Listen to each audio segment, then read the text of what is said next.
The emergency room had seen everything: gunshot wounds, cardiac arrests, bodies pulled from burning cars, but nothing prepared the staff of Harlow General Hospital for the moment. A 100-pound military working dog walked through those sliding glass doors, bypassed every doctor, every officer, every uniformed person in that room, and stopped directly in front of a night shift nurse holding a clipboard. The dog, a scarred, battle-worn Belgian Malinois, lowered his massive head, studied her face for exactly 3 seconds, then sat and raised his right paw in a crisp, deliberate salute, the kind reserved only for special operations soldiers. Nurse Mara Voss didn't move. She didn't speak. She just looked down at the dog, and something behind her eyes went very, very quiet. If you're watching this and you've never seen a war dog salute someone in a hospital hallway, you're about to understand why that moment changed everything. Subscribe to this channel right now so you don't miss a single episode, because this story goes places you won't expect. Hit that like button and drop a comment telling me your city and country. I want to see how far this story has traveled. Now stay with me. This is only the beginning. The overnight shift at Harlow General Hospital in Carthage, Nevada, started the way it always did, with too many patients, not enough staff, and a dry erase board in the nursing station that hadn't been fully updated since Tuesday. Mara Voss arrived 12 minutes early, the way she always did, and nobody noticed, the way they always didn't. She clocked in, pulled her hair back with a rubber band she kept on her wrist, and picked up the handoff notes from the outgoing day nurse without making eye contact. That wasn't rudeness. It was just how things worked on the overnight. Day staff was tired and ready to leave. Night staff was tired and just arriving. There was no ceremony in between. Bed 7's been asking for a pain med adjustment since 3, the day nurse said, already reaching for her bag. Dr. Messner signed off on it but never put in the order. I'll track it down, Mara said. There's a family in the waiting room for the trauma in Bay 2. They've been there 4 hours. I'll check on them. And the defibrillator cart in corridor B is making that sound again. Mara wrote it down on her notepad. Got it. The day nurse left without saying thank you. That was fine. Mara wasn't keeping score. She had been at Harlow General for 6 years. 6 years of 12-hour overnight shifts, of picking up the administrative slack that nobody else wanted, of writing incident reports that disappeared into a folder somewhere and were never acted on. 6 years of being called Nurse Voss by the attendings who remembered her name and hey by the ones who didn't. She had learned not to expect much from the place. She had also learned that expecting nothing was the only way to survive it. She was 34 years old. She lived alone in a 2-bedroom apartment 12 minutes from the hospital. She owned a used truck, 2 houseplants she kept barely alive, and a cat named Dispatch who had showed up at her door 3 winters ago and simply refused to leave. She didn't go to the bar after shifts. She didn't socialize at hospital events. She did her job, went home, slept, and came back. Her coworkers thought she was standoffish. Her supervisor, a floor manager named Patricia Greer, had written in her last annual review that Mara struggles to integrate with the team dynamic, which was administrator language for she doesn't make small talk and it makes people uncomfortable. What Patricia didn't know, what none of them knew, was that Mara had spent 4 years making small talk with men who were bleeding out in the dirt, and somewhere along the way she'd lost the ability to do it casually. The first 2 hours of her shift were standard. She tracked down Dr. Messner's unsigned order and got the pain medication to the patient in bed 7. She updated the dry erase board. She checked on the family in the waiting room, a mother and 2 teenage kids who had been sitting with a hospital-issued blanket and a bag of vending machine chips. And she sat with them for 7 minutes, not because protocol required it, but because they looked like they were about to come apart. She didn't promise anything. She just told them what she knew, which wasn't much, and what she was going to do next, which was check with the attending and come back with a real update. She came back 20 minutes later. The mother grabbed her hand and squeezed it without saying a word. That was the part of the job nobody put in a performance review.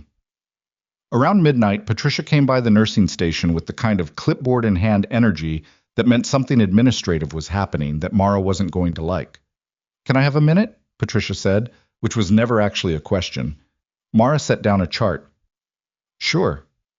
The department did a staffing review this week. Patricia glanced at the clipboard as though she needed to remind herself of something she had clearly rehearsed. Administration is looking at restructuring some of the overnight coverage, consolidating roles, being more efficient with the budget. "Okay," Mara said. Your position is on the review list. Okay. Patricia seemed briefly thrown off by the lack of visible reaction. I want to be transparent with you. There are nurses on the day shift with seniority who've expressed interest in the overnight differential pay. Administration is considering some movement. Is there anything else? Mara asked. I'm just giving you a heads up, in the spirit of transparency. I appreciate that, Mara said, in a tone that communicated exactly nothing about whether she actually did.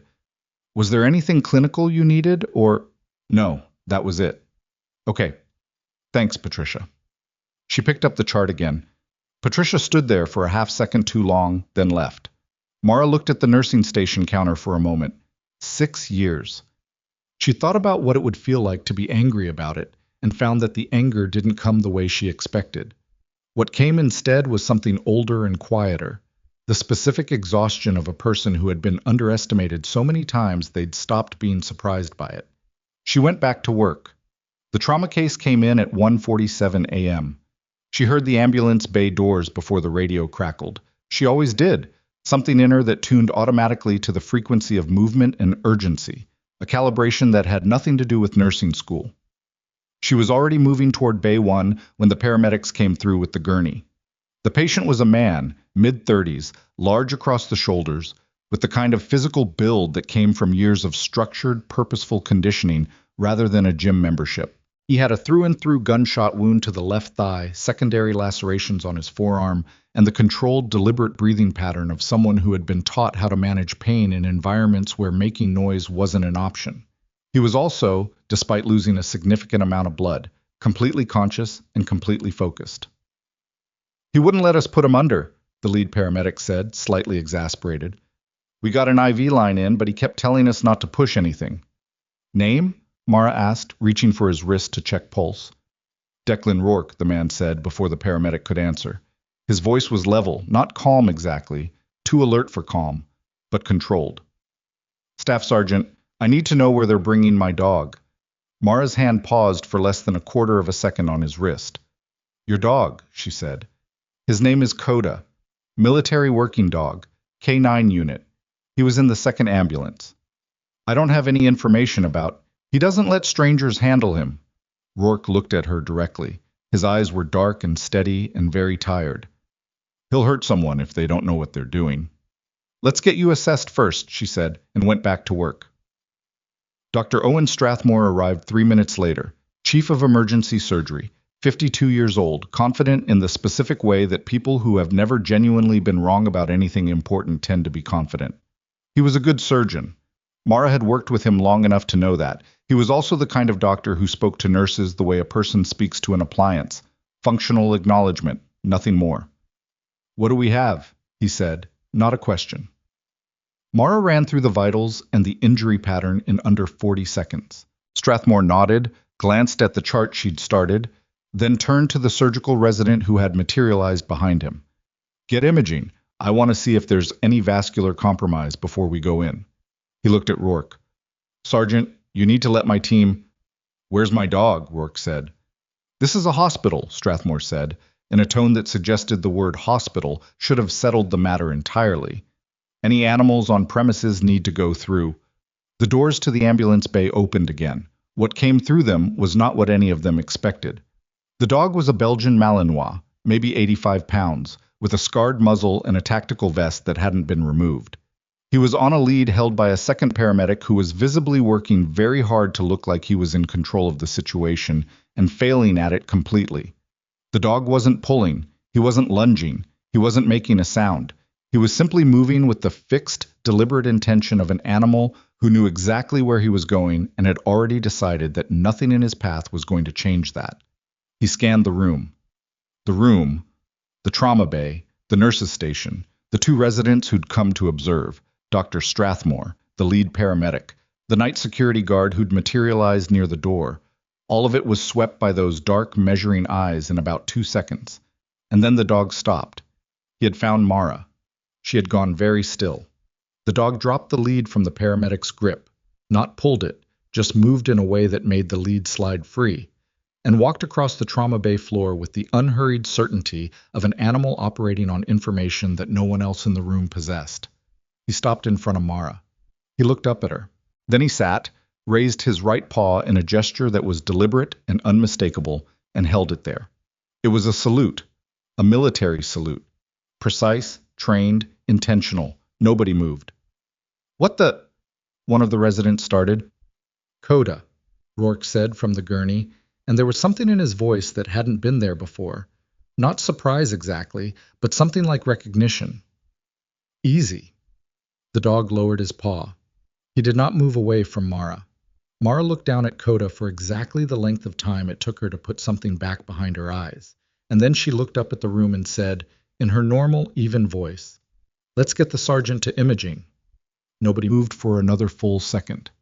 "Now please," she added. People moved. Strathmore cornered her in the hallway outside imaging 20 minutes later. "What was that?" he said. "What was what?" "The dog, that gesture. What was that?" "I don't know," Mara said. "Dogs do things." "Military working dogs don't do things like that. They're trained animals. They don't perform recognition behaviors for strangers." "I'm not a veterinarian, Dr. Strathmore." He looked at her for a moment in a way she recognized. The look of a person trying to place something that doesn't fit, like a piece from one puzzle showing up in the box of another. Then his pager went off, and the look disappeared, replaced by the immediate operational calculation that was the natural state of his existence. "The dog stays out of clinical areas," he said. "Hospital policy." "I'll check with Sergeant Rourke on that," Mara said. "It's not a request, Nurse Voss." "Of course," she said. She had spent 4 years learning how to agree with people who outranked her and then do what was necessary anyway. It was one of the more transferable skills. She found a corner of the hospital where Coda could stay without being directly in clinical space, a consulting room adjacent to the bay that wasn't scheduled for use overnight. She set up water, commandeered a folded blanket from the linen cart, and sat on the floor with the dog for 3 minutes, which was long enough to do 2 things: establish that he would stay calm in the room and have the conversation she'd been avoiding since he walked through the door. "Okay," she said quietly, to the dog, because talking to a dog was less complicated than talking to the person in imaging. "You need to stop that." Coda put his head on her knee. "I know," she said. "I know you do." She scratched behind his left ear, the spot, the one that she had no business knowing about, that she knew about anyway. And the dog's entire body relaxed 2 degrees. She sat there for a moment longer than she needed to. Then she stood up, smoothed her scrubs, and went back to work. Declan Rourke was out of imaging and into a surgical prep room by 3 a.m. The wound was clean, no major vascular damage, a gift. Strathmore would go in, repair the tissue, and Rourke would be off wait for 6 to 8 weeks minimum. He was awake when Mara came to check his pre-op vitals. He watched her work the blood pressure cuff and the pulse ox with the specific attention of a man cataloging information. "He's in the consulting room off Bay 1, she said, without looking up from the monitor. "Water? Blanket?" He settled. "Thank you," Rourke said. "How long has he been your partner?" 3 years. "He's good." She noted the systolic on the chart. "Yeah." A pause. "He recognized you." "He's a dog. He was in a new environment, probably stressed. Animals do." "I've worked with Coda for 3 years," Rourke said. "I've never seen him do that. Not once. Not to anyone." Mara wrote down the heart rate, kept her eyes on the chart. "That salute is something he does for—" Rourke stopped, recalibrated. He was trained by a handler unit that had a specific acknowledgement protocol. The raised paw. He only does that when he identifies someone with the right credentials, someone in his operational chain. "I'm a hospital nurse," Mara said. "I know what you're saying you are." She looked up then, because avoiding it any longer would itself be a tell. He was watching her with the patient, empirical focus of a man who did not make claims he wasn't prepared to back up. "Sergeant Rourke," she said, "you need to focus on your surgery right now." "Okay," he said after a moment. "Someone will be in to brief you on the procedure." "Okay." Another pause. He remembers things. Coda. Scent memory mostly. But also the way a person moves. The way they hold their hands. He's very specific about what he responds to. Mara set the chart back in its holder. "I hope your surgery goes well," she said, and left the room. At 4:15 a.m., with Rourke in surgery and Coda quiet in the consulting room, Mara had what she privately called a 30-second window, a moment between tasks, between demands, between the next thing. She stood at the nursing station and drank half a cup of coffee that had been sitting for 40 minutes and was no longer worth drinking, and let herself briefly think about the dog. She knew what the salute meant. She had always known. She had spent 4 years operating in an environment where that specific gesture meant a specific thing, and Coda's performance of it had been letter perfect, which meant one of two things. Either the dog had encountered someone from his training chain at some point in the last 3 years and had been conditioned to respond to residual signals she wasn't aware of giving off, or, and this was the one she didn't want to look at, he remembered her specifically, not her face. Dogs didn't work that way. The way she moved, the way she stood, the specific postural vocabulary of someone trained in the same operational tradition as the handlers who had worked with him. She had told herself 6 years ago that she had left all of that behind completely. New city, new career, new way of existing in the world. Civilian. Nurse. Background person. She had been wrong about how completely you could leave something like that. The radio crackled at the desk beside her. She drank the rest of the terrible coffee and went back to work. The incident happened at 5:53 a.m. in the waiting room off the main ER corridor. She heard the shouting first, a male voice, elevated, the specific pitch of someone past reasoning and into something more volatile. Then the sound of furniture hitting a wall. Then a crash. Then, distinctly, a woman's scream. She was the first staff member through the door. The waiting room had about a dozen people in it. The usual overnight mix, a few people with minor injuries waiting for intake, a couple of individuals who had nowhere else to be, a mother with a sleeping toddler in the far corner. The source of the chaos was a man, probably late 30s, standing in the middle of the room with an overturned chair at his feet and a metal IV stand in his hand.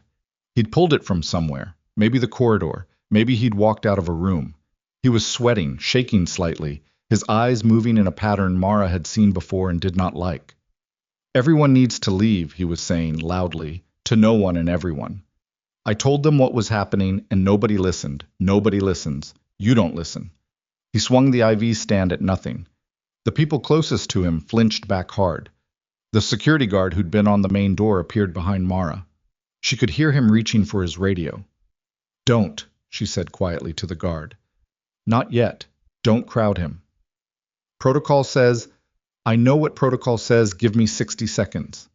She walked into the room. Not fast, not slow.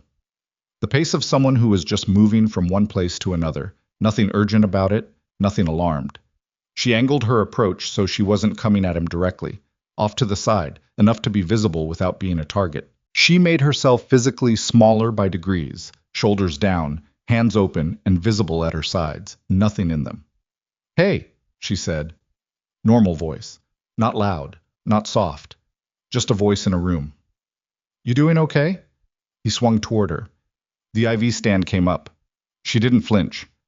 Don't come closer, he said. I'm not, she said. I'm right here. I'm not going anywhere. Nobody listened. His voice cracked on it. I told them my wife has been in there for 8 hours. 8 hours. Nobody will tell me anything. 8 hours is a long time, she said. That's a long time to be waiting. I want to know what's happening. Okay. What's her name? He blinked. The hand on the IV stand didn't lower, but the elevation of it changed slightly. What? Your wife. What's her name? A beat. Carolyn. Okay, Carolyn. I'm going to find out what's happening with Carolyn. She took one step closer. Not threatening, just closing distance. But I need you to put that down first.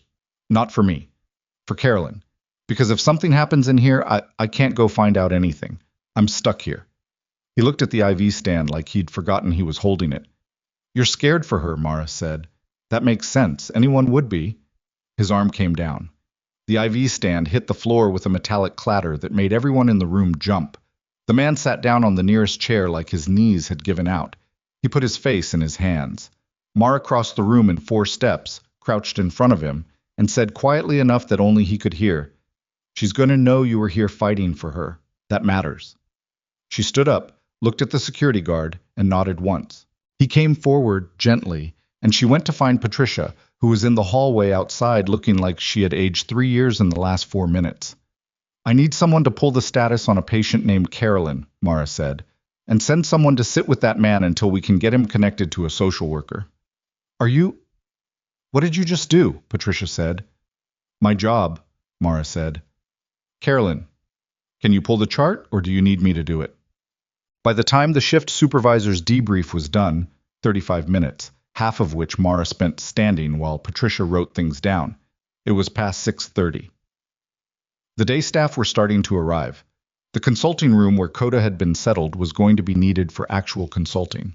Mara went to let him out and found Declan Rourke there instead, seated in the chair by the window, his surgical leg extended in front of him with a temporary wrap, a pair of crutches leaning against the wall beside him.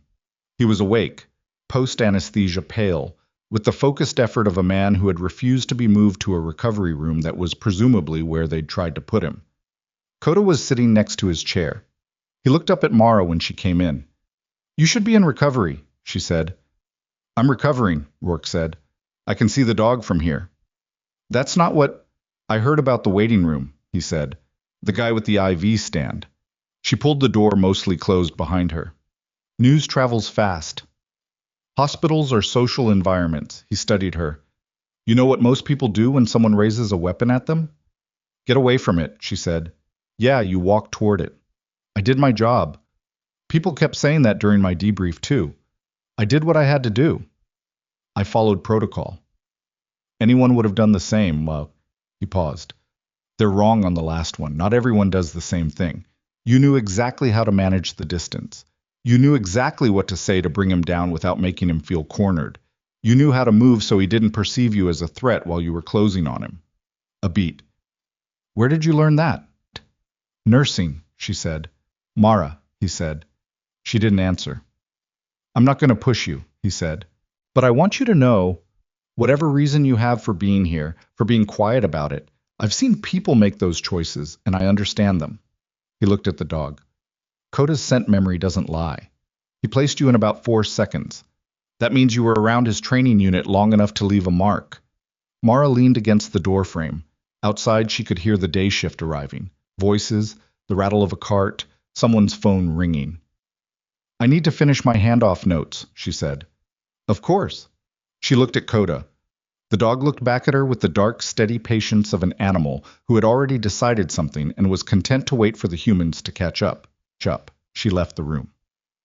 At 7:20 a.m., she was at the nursing station finishing her notes when Dr. Strathmore stopped at the counter. He set a tablet down and looked at her the way he had earlier, that same trying to play something expression. I watched the waiting room footage, he said. She kept writing. You gave the security guard instructions, he said. I was the senior staff member on scene. You're a floor nurse on overnight. Yes. Floor nurses don't typically... He stopped. Rerouted. Where did you train? I have a BSN from Westfield College, she said. My nursing certifications are current, if you need to verify them. That's not what I'm asking. I know, she said, and finished the sentence she was writing. He stood there for a moment longer, the same half-beat of displacement he'd had in the hallway earlier. The sergeant has been asking about you, he said. He's my patient. He asked the OR staff about you. He asked recovery. A pause. He said the dog identified you. He said that to me too, Mara said. I don't have an explanation for it. Don't you? She looked up at him for the first time. His expression wasn't hostile. It was something more unsettled than that. The discomfort of a man who had spent a career being the most important person in most rooms he walked into, now standing in front of someone he couldn't get the measure of. Is there something I can help you with, Dr. Strathmore? He picked up his tablet. The dog stays out of clinical areas. Understood. He left. She drove home in the gray early morning, the sky over Carthage doing its desert thing, flat and enormous and indifferent. The city was coming to life in the way cities did at 7:45 a.m. People moving toward things, the ordinary business of ordinary days. She sat in her truck for a few minutes before she went inside. Not thinking, exactly, just letting the quiet settle. Dispatch was waiting inside the door and expressed his opinion about the hour with the particular screaming meow he reserved for situations he considered unacceptable. She fed him, made actual coffee, and stood at the kitchen window with it for a while. She had left the military 6 years ago under conditions that didn't advertise themselves. She had put away the uniform, put away the training, put away the specific version of herself that had operated in specific environments doing specific things that she did not discuss. She had built something new, or tried to. Nurse. Night shift. Background person. It wasn't exciting and it wasn't visible, and that was exactly the point. She had thought she was hidden. She had not counted on a dog with a perfect memory. And she had not counted on the thing that came with Declan Rourke's paperwork. The thing she had noticed when she ran his emergency intake documentation. The discrepancy between the unit designation on his military ID and the operational record that the secondary documentation, the form the second paramedic had handed over almost as an afterthought, quietly suggested. The unit on his ID was standard, conventional. The secondary form had a code on it that was not standard, not conventional. A code she recognized because she had spent 14 months working adjacent to the people who used it in a time of her life that she had spent 6 years trying to reduce to something smaller than it was. She set down her coffee. Dispatch jumped on the counter, which he knew he wasn't allowed to do, and stared at her. "I know," she said. She went to her bedroom, opened the closet, pushed past the winter coats, and reached up to the shelf above where a regular person kept sweaters. Behind the sweaters, in a fireproof box that required a key she wore on a chain under her clothes, was a collection of documents and a small drive. She had not opened the box in 3 years. She looked at it for a long time. Then she put it back, closed the closet, and went to bed. She did not sleep. She lay on top of the covers with her boots still on, which was something she hadn't done since a deployment in a country she didn't name even in her own memory, and she stared at the ceiling and counted the cracks in the plaster, the way she used to count stars through the open roof of a forward operating base. And at some point the counting became something close to sleep, and the sleep became something close to a nightmare, and the nightmare became her alarm going off at 2 p.m., sounding exactly like an incoming alert, which was why she had it set to a radio station instead of a tone. But somehow today the radio station was playing something with a drum beat, so it landed wrong anyway. She sat up. Dispatch was on the pillow next to her head, which he also wasn't allowed to do. "Fine," she said, to the cat in the day, and whatever else was listening. She showered, ate something that technically qualified as a meal, and made the mistake of checking her phone.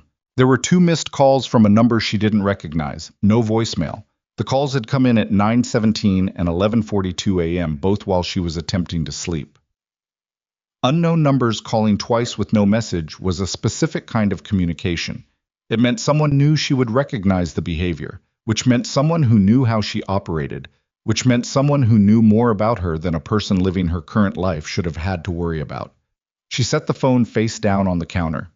There was a third possibility, she told herself. Wrong number. Someone trying to reach someone else who happened to call twice. That happened. That was a thing that happened to normal people living normal lives. She picked the phone back up and looked at the number for a long time. Then she put it in her jacket pocket and drove back to the hospital 4 hours before her shift started. Rourke was in room 214, which was a standard post-surgical room with a window that looked out on the hospital's HVAC system, and a chair that had been designed by someone who believed sitting should be experienced as a minor punishment. He was upright in the bed, which he was probably not supposed to be, with a laptop open on the tray table, and Coda settled on the floor beside him in a way that suggested the dog had been there long enough to claim the spot. A daytime nurse named Felicia was in the middle of telling him something about elevation and weight-bearing restrictions when Mara appeared in the doorway. Felicia looked relieved. He has some questions, Felicia said. I have one question, Rourke said. I keep getting told it's multiple questions, but it's one question with components. I've got him, Mara said. Felicia left with the energy of someone who had just been released from a minor commitment she hadn't agreed to in the first place. Mara came into the room and stood at the foot of the bed. She didn't pull up the chart. She didn't do anything procedural. She just looked at him. You look like you didn't sleep, he said. I'm on overnights. That's not why. She crossed her arms. What's the one question with components? He closed the laptop. Outside, the HVAC unit made its industrial sound. Coda lifted his head, checked the room, put his head back down. The secondary intake form, Rourke said, the one the second paramedic handed off. She kept her face neutral, which required a specific amount of effort she didn't let show. Standard documentation, she said. It had a routing code on it, from the unit I was detached to for the last 14 months. He watched her. You looked at it. I process all intake documentation. Mara, that's my job, Sergeant. You looked at the routing code and you recognized it, he said, and then something in you changed. I wasn't there, but I know it happened because you were different when you came back to check my vitals before surgery. You were more careful, more controlled, which for most people means less controlled, but for you it runs the other direction. The HVAC unit cycled again. Down the hallway, someone was laughing at something, a high, easy sound that had nothing to do with this room. What unit were you detached to? She said. I think you already know. I want to hear you say it. A pause. His expression didn't change, but something behind it shifted. A recalibration, the same kind she'd noticed before surgery, the processing of new information in real time. Operational detachment Kestrel, he said. 14 months as liaison. Before that, I had no idea what they did or who they worked with. I just knew the code from onboarding paperwork. Mara uncrossed her arms. She put her hands in her pockets. Why are you in Carthage, Sergeant Rourke? I was traveling through. From where to where? That's operational. You got shot. Also operational. She looked at him for a moment. He looked back at her with the patient, empirical focus that was apparently just how his face worked. Coda's tail moved once against the floor, a single slow thump, and then stopped. The calls this morning, she said, not meaning to say it out loud, and then because she'd already said it. 2 calls, no voicemail, while I was sleeping.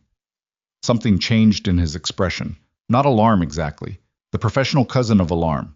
Heightened attention, rapid assessment. From? Unknown number. You try calling back? No? Good.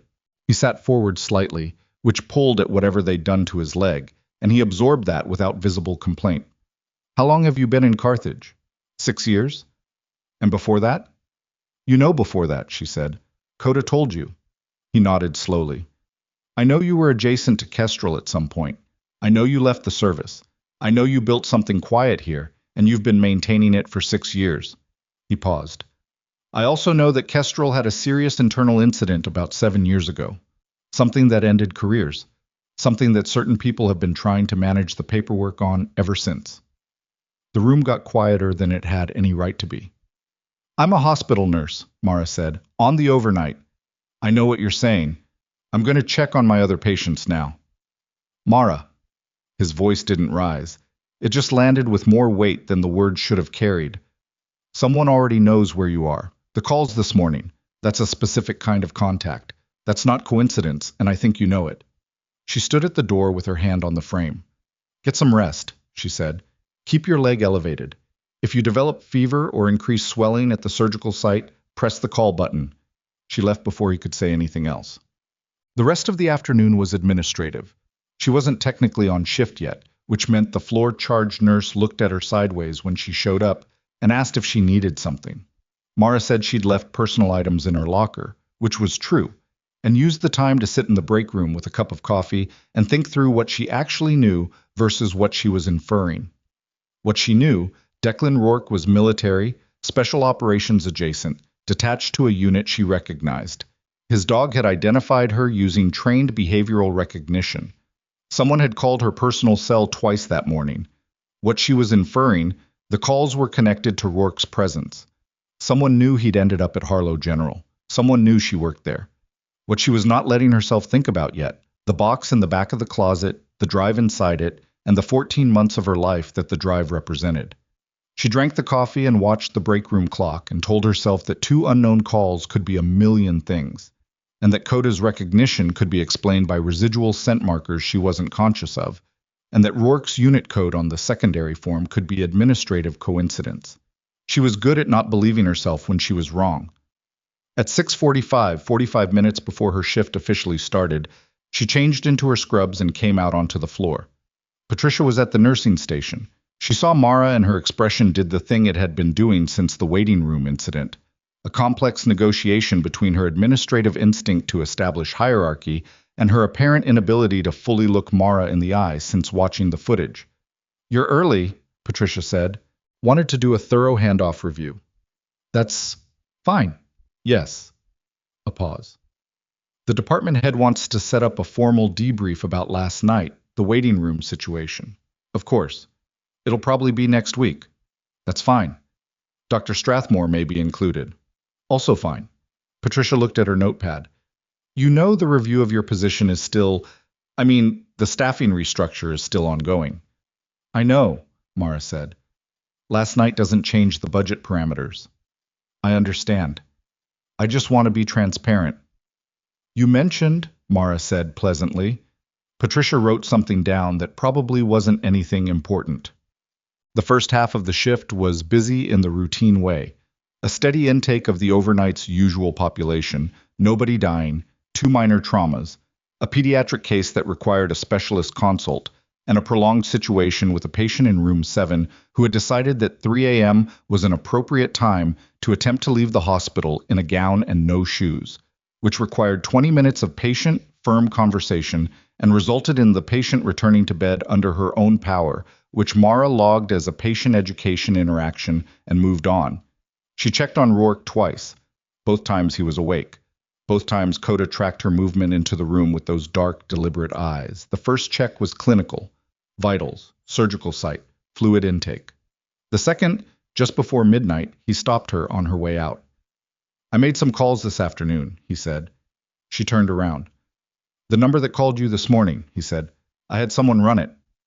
"You had someone run a private citizen's incoming call records." "Technically, I had someone run the origin of an unregistered number that appears in the incoming data of a phone associated with someone connected to an active—" He stopped. Recalibrated. "Yes." She came back into the room and stood closer to the bed because what she was about to say wasn't for the hallway. "What did you find?" "The number originates from a routing service. Untraceable commercial relay." His expression was measured in a way that meant he was managing how much weight to put in his delivery. "The relay is registered to a logistics company in Reno called Ardent Bridge Solutions." She waited. Ardent Bridge was a subsidiary of a private defense contractor called Harwick Meridian Group until about 4 years ago, when it was nominally spun off and sold. He looked at her. Harwick Meridian had contracts with the Department of Defense, specifically with units that operated in the same operational theater as Kestrel during a certain 14-month window. The room was very quiet. "I need you to say the rest of it," she said. "Harwick Meridian is currently under an informal federal review. Has been for about 18 months. The review is not public. It concerns contract fraud, unauthorized intelligence collection, and this is the part I found out this afternoon and didn't have before, so the potential suppression of evidence related to an internal investigation that was initiated approximately 7 years ago and then closed without formal resolution." He paused. "The investigation was opened because of a report filed by an embedded medic in Kestrel's operational chain. The HVAC unit outside did its cycling sound. Coda put his head on the edge of the mattress. "I need you to understand something," Rourke said, and for the first time his voice had something in it that wasn't entirely controlled, something that might have been concern or urgency, or the specific frustration of a man who had arrived at a conclusion he didn't entirely want. "If Ardent Bridge is making contact with you, it is not because they've forgotten what you filed. It's because something in the federal review is moving, and they are trying to get ahead of it." "You don't know what I filed," she said. "No," he said, "but I know someone filed something, and I know you've been living quietly in a city you have no documented prior connection to for 6 years. And I know my dog identified you in under 4 seconds. And I know that you looked at a routing code on an intake form and became a different kind of careful." He met her eyes. "You don't have to tell me anything. But I want you to know what's sitting outside this hospital's operational picture, because I think it's relevant to your immediate situation." She stood there for a long moment. "I filed a report," she said finally, in a voice she kept flat and even because the alternative was something she wasn't interested in performing. 7 years ago, it documented specific activities by personnel operating under Harwick Meridian contracts, unauthorized collection, falsified mission records, evidence of collateral data being routed to private servers outside the secure chain." She paused. "The report was received." Then the investigation was opened. Then I was told the investigation was ongoing and I should maintain confidentiality. Then I was quietly encouraged to separate from service. Then the investigation was closed. She stopped. I kept copies. The words sat in the air between them. Of course you did, he said. I'm going to check my other patients now, she said. Mara, get some sleep, Sergeant. She was already at the door. Your body is still processing anesthesia and you're running on what looks like about 4 hours in bad hospital coffee. Sleep. She left. Hotel. At 2 a.m., the hospital got the call about the incoming multi-vehicle accident on Route 9. And for the next 90 minutes, everything that wasn't immediate and clinical ceased to exist in any practical sense. 2 ambulances, 4 patients, 1 critical. Mara ran the intake on 2 of them simultaneously, and when the critical patient, a 17-year-old who had been in the back seat and had no business being as badly hurt as he was, started to code on the table, she was the one who caught it first, called it out, and had the crash cart positioned before the attending finished turning around. He survived. It wasn't clean or fast or anything close to simple, but he survived. At 3:50 a.m., with the immediate crisis stabilized and the floor returning to its regular operational noise, Mara stood at the sink in the staff bathroom and ran cold water over her wrists the way she always did after something like that. Not because she'd read it somewhere, but because she'd learned, years before nursing school, that cold water on the pulse points was the fastest way to bring herself back to a functional baseline. Her reflection looked like someone who hadn't slept enough and had been through something recent, which was accurate. She dried her hands, went back out. At 4:30 a.m., 2 men arrived at the hospital's administrative entrance. She didn't see them come in. She was charting. What she noticed was the specific shift in energy at the nursing station, a subtle tightening, the way people's posture changes when something unfamiliar enters their environment. She looked up. The 2 men were in the corridor outside the nursing station. They were dressed in what she thought of as civilian formal, not suits exactly, but the specific category of business casual that says government contractor or federal adjacent, the kind of clothes designed to say authority without saying uniform. One was taller, carrying a messenger bag. The other had a lanyard with a badge that he was presenting to Patricia, who was looking at it with the expression of a person trying to decide if she was impressed or suspicious and landing somewhere between the two. Mara set down her pen. She could not hear what they were saying from her position. She could read Patricia's body language, slight forward lean, nodding, the receptive posture of someone being explained something official. The taller man was doing the talking. The other one was doing something more useful. He was watching the floor, not looking for anything specific from his posture, just mapping the space, the exits, the corridors, the staff positions. Mara knew that kind of looking because she had done it herself in rooms a long time ago and a very long way from Carthage, Nevada. She stood up from the charting station at a pace that was not hurried and walked to the medication room, which was off the main corridor and had a window panel that looked into the hallway at an angle that the men at the nursing station would not think to account for. She watched. Patricia was talking now, explaining something, gesturing toward the corridor that led to the patient rooms. The taller man nodded. He reached into the messenger bag and produced a document. A single page. Looked like it had official formatting from where she was standing, maybe 2 paragraphs and a signature block.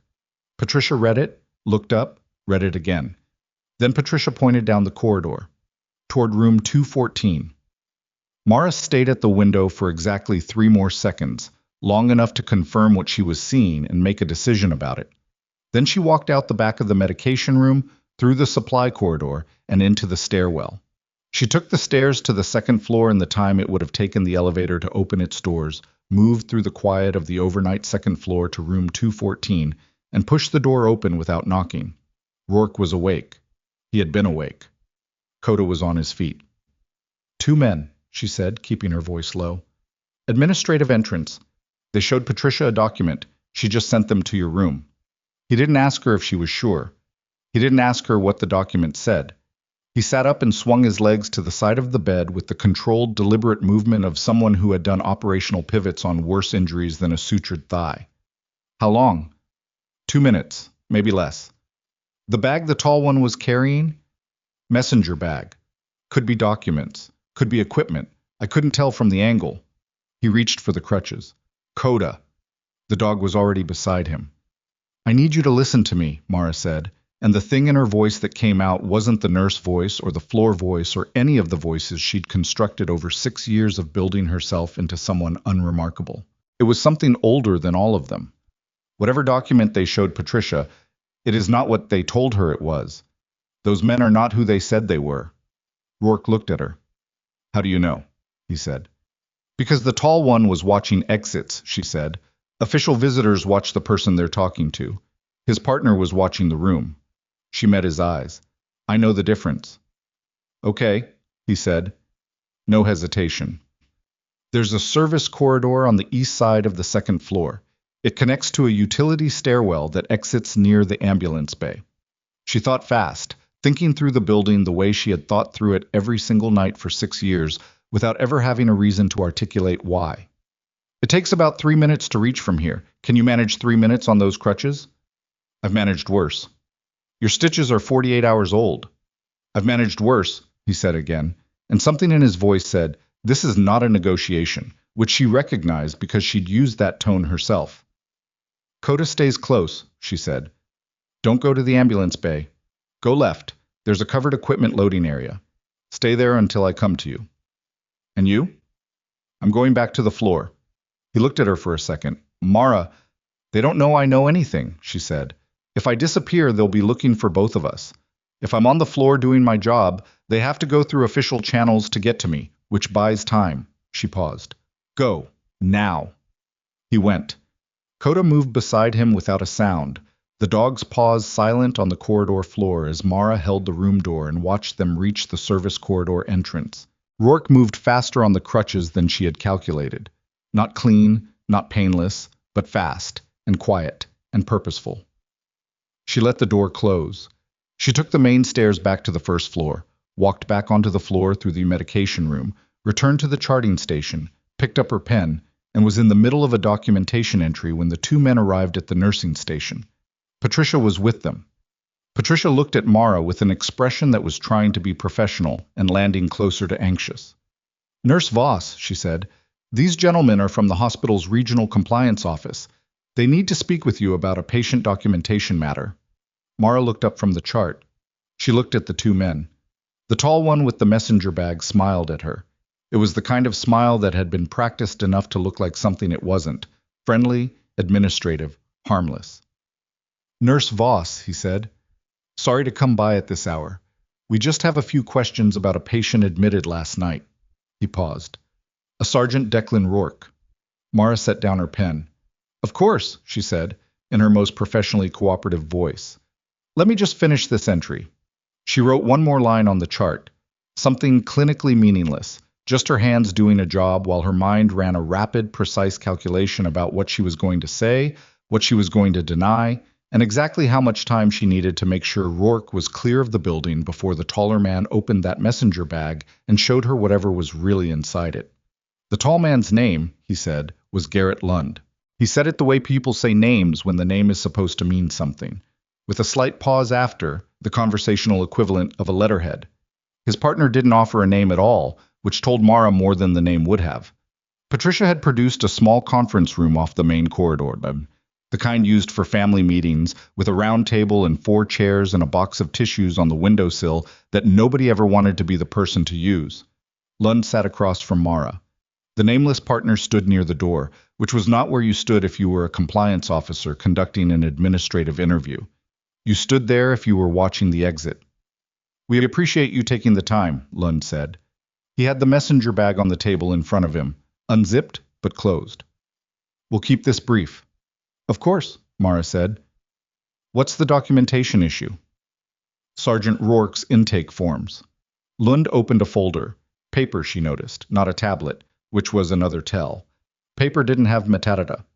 There were some irregularities in the secondary documentation, a routing code that shouldn't appear on civilian hospital intake records. I process the forms I receive, she said. I don't generate the routing codes. Of course. We're not suggesting you did anything wrong. The smile again, patient and practiced. We're more interested in whether you noticed the code, whether it meant anything to you. Mara looked at him with the open, cooperative expression of someone who had nothing to hide and found the whole thing mildly tedious. I noticed it was there. I don't have the clearance or the context to know what it means. Lund nodded slowly. He wrote something on the paper in the folder. And Sergeant Rourke, did he discuss his assignment with you at any point?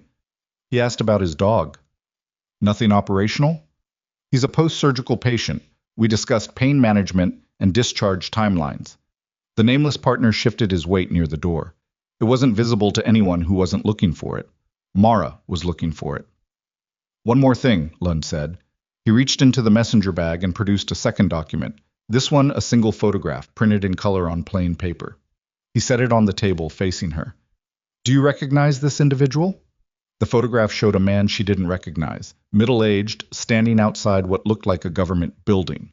It was a test, not because the man mattered, but to see how she reacted to the act of being shown a photograph. Whether she looked at Lund's face instead of the photo. Whether her breathing changed. She looked at the photograph for the appropriate amount of time and then looked up. No, she said. Should I? Just covering all the bases. He took the photograph back. We may have some follow-up questions in the next few days. Would you be available? I work overnights, she said. But yes. He gave her a card. It had a phone number and the name of an organization called Regional Administrative Compliance Services, which was the kind of name that sounded real because it was trying to sound real. She took it with both hands, polite, measured, and put it in her scrub pocket. Thanks for your time, Lund said. Of course, she said, and stood up first, which was a small thing but mattered, and walked to the door, which meant the partner had to step aside to let her out, which he did, and she went back to the floor without looking back. She gave it 9 minutes. Long enough for them to confirm Rourke wasn't in his room and begin the process of figuring out what that meant.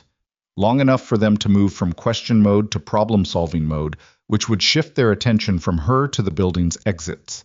She used the 9 minutes to go to the medication room, pull out her personal cell phone, and send a text to the number Rourke had given her when she discharged his pre-surgical paperwork.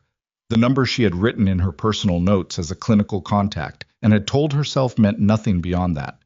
Equipment bay. Don't move yet. 10 minutes. She pocketed the phone and went back to the nursing station. Patricia was there, hovering with the energy of someone who wanted to ask something and couldn't figure out how to frame it. Everything okay? Patricia said. Fine. Documentation thing. Routing code on secondary forms. Apparently it's a recurring issue with military patients. Oh. Patricia visibly relaxed because administrative irregularities were comprehensible in a way that other things weren't. They seemed official. They were, Mara said, which was technically not a lie. She sat back down at the charting station. I'm going to do a medication round. Can you cover the station for 15? Sure, yes. Patricia looked relieved to have something normal to do. Mara did a medication round, then she went to the equipment bay. Rourke was behind the secondary rack of portable oxygen carts, which was exactly where she would have gone, and she respected him briefly for that before she moved past it. His face in the low light was gray around the edges in a way that meant the adrenaline of the last 40 minutes had been doing work. His post-surgical body was not happy about. Coda was pressed against his left side. The dog looked completely unbothered, which was either reassuring or terrifying depending on how you thought about it. They're in the building, she said quietly. They'll have his room flagged in about 5 minutes. We have less than that before they start checking secondary areas. Who are they? They gave me a name, Garrett Lund, an organization called Regional Administrative Compliance Services. She watched his face. You know it? It's a shell, he said immediately. Ardent Bridge runs 3 of them, different names depending on what they need the letterhead to say. The document they showed Patricia was probably a legitimate-looking federal compliance request, easy to produce if you have the right templates. She looked at the crutches. How's the leg? It's a leg. That's not an answer. It's functional, he said, which was the kind of answer people gave when the truthful answer was worse. What are you thinking? I'm thinking they came here for you specifically, which means they know you're connected to something active. I'm thinking the call to my cell this morning was a test, to see if I'd answer, to see if I'd call back. I didn't, so they escalated to a physical visit. She kept her voice flat, factual, Because flat and factual was how you made decisions in pressured environments without the emotion getting ahead of the logic. They wanted to see my face when they asked the questions. And I gave them nothing. I know, he said. What I mean is, what do we do now? We. She noticed the word and let it go. You need to get out of this hospital, she said. Not the ambulance bay. They'll cover that. The service road on the north side of the building runs along the maintenance perimeter. There's a gate at the east end that's on a mechanical latch, not a key card. Maintenance uses it for supply trucks. If you can get there, you can get to the street. I need my phone. It's in the room. I can get it. There's also a hard drive in my bag. Small. It's taped to the inside of the front pocket. His voice was steady. I need that more than the phone. She looked at him. What's on it? 14 months of operational documentation that I was told to hand over to my unit commander and decided not to, because my unit commander handed everything I gave him directly to Harwick Meridian's compliance team. A pause. I've been building a parallel record. The equipment bay was quiet except for the low hum of the hospital's electrical systems, and somewhere distant, the sound of a cart being wheeled down a corridor. You came here on purpose, she said. I was traveling through. You came here on purpose, she said again, and it wasn't a question this time. You knew about Harlow General. You knew I was here. He was quiet for a second too long. Kestrel's operational archive had a reference, he said. A medic who filed a report 7 years ago. The report was suppressed. The file listed Carthage, Nevada as a potential current location. He met her eyes. I wasn't coming here to drag you into anything. I needed medical care, and I wanted to know if you were real, if the file was right. And then you got shot. That was not part of the plan. She breathed out. It wasn't quite a laugh and wasn't quite anything else. Okay, she said. I'm going to get your bag. You're going to get to the gate. When you're through, go 3 blocks north. There's a 24-hour diner called Maybell's. Order coffee. Don't use your phone until I get there. You're coming. She had not entirely decided that yet, but she heard herself say it and realized she had, somewhere between the medication room and this equipment bay, already made the decision without consciously processing it. I'm coming, she said. Give me 20 minutes. Getting to room 214 without crossing the main corridor required going up the east stairwell, which meant passing the second-floor nursing station, which was staffed overnight by a single nurse named Doris, who was 61 years old and had the situational awareness of someone who had seen approximately everything and was no longer surprised by any of it. Doris looked at Mara when she came off the stairwell and said, Room 214's empty. I know, Mara said. He needed to step out. Doris looked at her for a moment. 2 men were up here 10 minutes ago looking for him. I know that too. They showed me a badge. What kind? The kind that looks real, Doris said, from the front, and has a lamination bubble on the corner if you look at it sideways. She held Mara's eyes. I've been in this hospital for 22 years. I know what real federal ID looks like because we've had real federal agents in here 3 times, and those men didn't look like them. They looked like men who had the right costume. Mara paused. They went back downstairs about 7 minutes ago, Doris said. I would guess they're covering the exits now. Yeah, Mara said. There anything I should know about? Mara thought about it. If anyone asks, Sergeant Rourke expressed a need for fresh air, and you directed him to the rooftop access, which requires a key card, which you explained you couldn't provide, at which point he said he'd figure it out, and you went back to your station. Doris considered this. That's reasonably specific. It'll hold for about 20 minutes. I can work with 20 minutes, Doris said, and went back to her chart. The bag was where Rourke had said it was, on the chair beside the bed, a military-style duffel that had been through enough use to have lost most of its original color. The hard drive was where he'd said it would be, taped to the inside of the front pocket with what looked like ordinary medical tape, which she noted as a detail. Tape available in any hospital, nothing that would flag at a bag check. She put his phone and the drive in her scrub pocket, took the bag by the strap, and spent 45 seconds thinking about whether leaving with a patient's personal belongings was the kind of thing that could end her career. It could, unambiguously. She left with the bag. The route back down took her past the family waiting area on the ground floor, which was empty at this hour except for one man asleep across 2 chairs with a jacket over his face, and through the eastern auxiliary corridor that ran behind the radiology suite. She was 30 feet from the equipment bay access when she heard voices in the corridor ahead. She stopped. Two voices. One of them was Lund. She could tell by the cadence, measured, authoritative, the voice of a man explaining something to someone who was expected to comply. The other voice was Dr. Strathmore. She pressed against the wall beside a supply cart and listened. "Understand the concern," Strathmore was saying, "but this hospital has patient privacy obligations that I'm not able to simply—" "This isn't a request for patient records," Lund said.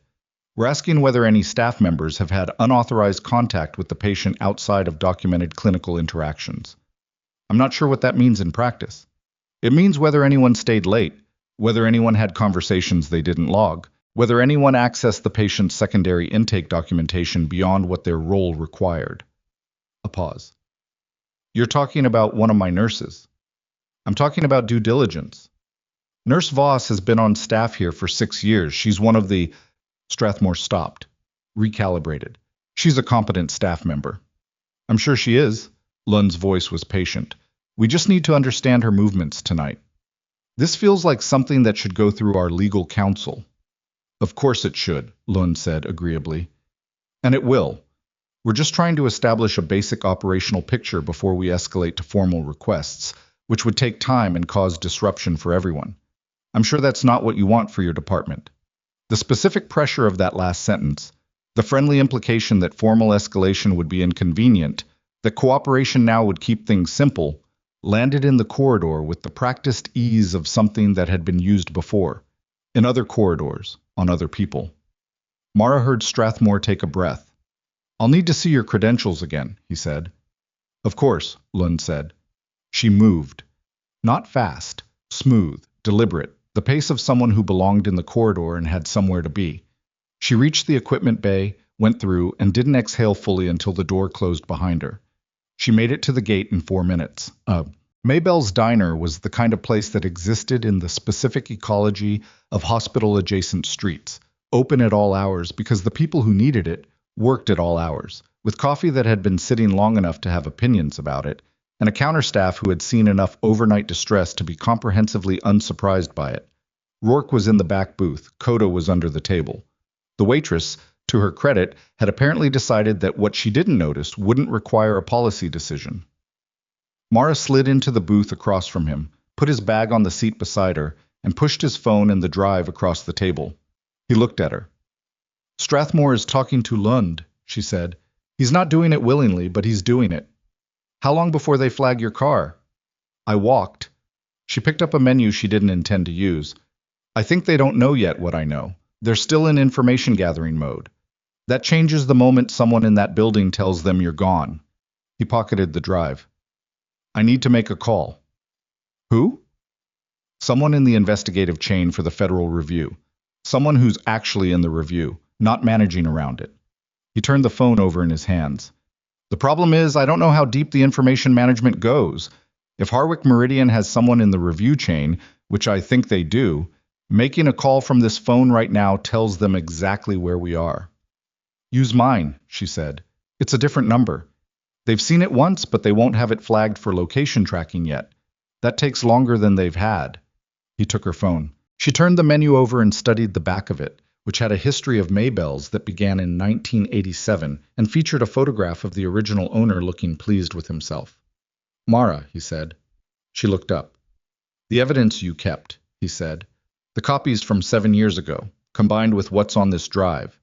He held it up briefly. "It would be enough. The review has been stalled because the chain of custody on the original materials is compromised, but documentation from 2 independent sources, covering the same operational window from 2 different angles." "I know what it would mean," she said. "I know you know." He set the drive down. "I'm not asking you to do anything with it right now. I'm just—" "You came here for it," she said. "Not just to confirm I was real. You came here because your evidence alone isn't enough, and you needed to find out if mine still existed." He didn't look away. "Yes." The coffee arrived. The waitress set down 2 cups without being asked, which was the particular grace of overnight diner staff, and left without a word. "Why didn't you just ask me?" Mara said. "Because you were hiding," he said. And people who are hiding that carefully. I didn't want to walk in and blow up 6 years of your life based on what I thought I needed. And then Coda saluted me in the ER. Yeah, something moved in his expression.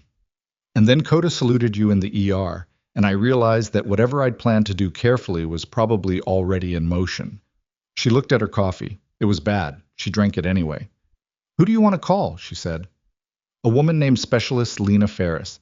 She was Kestrel's administrative attach before she resigned and went to work for the DOJ's Inspector General's office. She opened the informal review 18 months ago. If anyone in that chain is clean, it's her. She's been operating outside the normal reporting structure specifically because she doesn't trust the normal reporting structure. You trust her. I trust her enough to use your phone from a diner at 4 a.m. That's not a high bar. It's the bar we have, he said, and she couldn't argue with that, so she didn't. He made the call. She watched the diner's front windows and the street outside, a delivery truck, a car, a person walking a dog that was too awake for the hour, and let him talk in the low, specific language of someone giving a professional briefing, stripping everything to facts and sequence and location. No editorializing, no emotion, just what happened and what existed and what was needed. It took 11 minutes. When he hung up, he set her phone on the table and looked at it for a moment before he looked at her. She's activating a formal warrant request for Harwick Meridian's regional operations, he said. She's been waiting for a second evidence source to move on it. With your documentation, he stopped. She can move by end of business today. End of business today is 8 hours away, Mara said. What happens in those 8 hours? Lund and his partner are going to figure out you helped me leave the building. They're going to come looking. For me or for you? For whatever you have, he said. You're the one with the original documentation. I'm the one with the corroborating record. But 7-year-old documentation from a source with no current institutional backing. He looked at her. That's the key. That's what they need to make go away. She wrapped her hands around the coffee cup. Outside, the delivery truck moved on. The street was quiet and flat and ordinary, the way a desert city street is at 4 a.m., like the world has hit pause between one version of itself and the next. My apartment, she said. That's where the documentation is. I figured. If they run my address, they already have your address, he said. Personnel records are accessible if you have the right contacts. They had your cell number before they walked into that hospital. She sat with that for a moment. She thought about the apartment, the closet, the fireproof box, the drive that she had not opened in 3 years but had checked twice a year to confirm it was intact, because she had known, somewhere in the operational part of herself that she'd tried to put to sleep, that the day might come when the passive choice to hide would stop being a choice. We need to get there before they do, she said. We need to get there before they confirm you left the hospital, he said, which was the same thing, stated more precisely. She stood up. Can you move faster than you moved to this diner? That was easy, he said. I was managing the leg. Don't manage it, she said. We move fast. You deal with the leg tomorrow. Deal. Coda stays close. Coda always stays close. She left 2 20s on the table, which was more than the coffee cost and less than the waitress deserved for not asking questions. And they went out the back of the diner, which she'd confirmed had a rear exit when she walked in because she always confirmed rear exits, and moved through the alley and onto the parallel street. Her apartment building was a 12-minute walk from Maybell's at normal pace. They did it in 8. Rourke moved with a contained mechanical efficiency on the crutches that told her he was running on adrenaline and compartmentalization, and she made a note about the leg that she filed under problems for later, because later was the only category available. The building was quiet. 3 a.m. quiet, which in a mid-density residential block in Carthage meant a few lit windows and no movement. She scanned the street twice before she approached the entrance. No unfamiliar vehicles, no parked cars with occupants, nothing that snagged her attention. She brought them up the side stairwell. The building had 2, most residents used the main one, and unlocked her apartment door in the specific way she always did, which was to stand slightly to the side of the doorframe rather than directly in front of it. Old habit. She had never had a reason to use it. She looked at the undisturbed apartment for a half second, then waved them inside. Dispatch emerged from behind the couch, assessed the situation, large man, large dog, Mara looking like she hadn't slept, and retreated back behind the couch with the judgment of an animal that had decided this was above his pay grade. Mara went to the closet. The key was on the chain under her scrubs. She opened the box, took out the drive, and held it for a moment. It was smaller than her palm, a standard encrypted thumb drive in a protective case. It looked like nothing. It contained 7 months of accumulated documentation, mission records, communication logs, financial routing data, and 2 recorded conversations she had taken a significant professional and personal risk to obtain. She held it out to Rourke. I didn't take it immediately. You should hold on to that, he said. You need to get it to Ferris. Ferris needs a copy, a verified, time-stamped copy transmitted from a secure channel. He looked at the drive. You give me the original and something happens to me in the next 8 hours. Nothing is going to happen to you. You can't promise that. She looked at him. He looked back at her with the empirical steadiness that was just how he was built. Make a copy, she said. I need your laptop. She got it from the desk, opened it, and handed it to him. He sat on the couch. Dispatch promptly appeared from behind it, sniffed him once with the assessment of an animal that had decided curiosity briefly outweighed judgment, and disappeared again, and began the process of copying and encrypting. Mara's phone buzzed. She looked at it. Unknown number. Not the same one as this morning, a different one. She answered it. Nurse Voss, said a voice she didn't recognize. A woman, low, precise, the tone of someone who was accustomed to calling people at terrible hours and having them listen.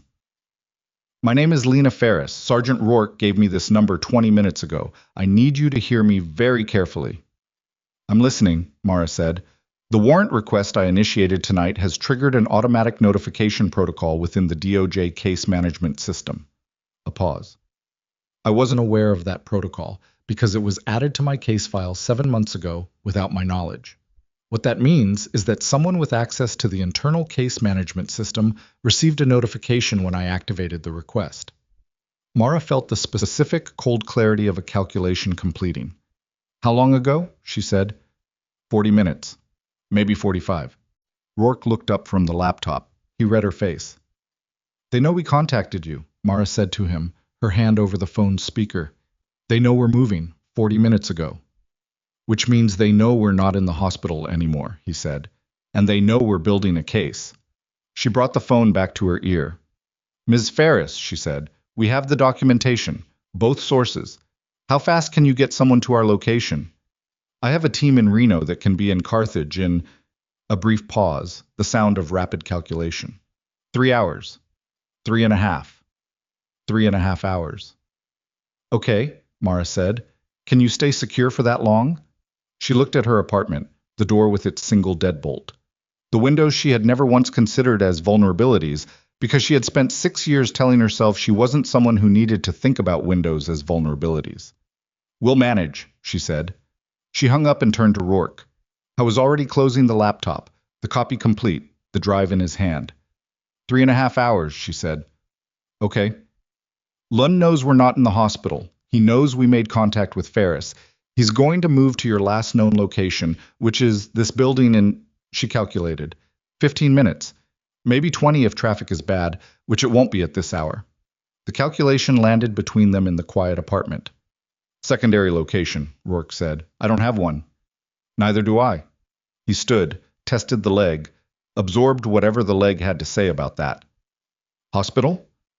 They'll have someone covering it. Police station? We walk into a police station with no institutional backing, presenting a story about a federal shell organization and a suppressed military investigation at 5 in the morning. Yeah, he said. Yeah, that's not the move. Coda made a sound, not a growl, not a bark. Something lower and shorter than either, the specific alert vocalization of a dog who has registered a change in the environment. His head had turned toward the door. Mara went to the window. There was a car on the street that hadn't been there 8 minutes ago. It was parked on the opposite side, 2 buildings down, with its lights off. She could not see inside it.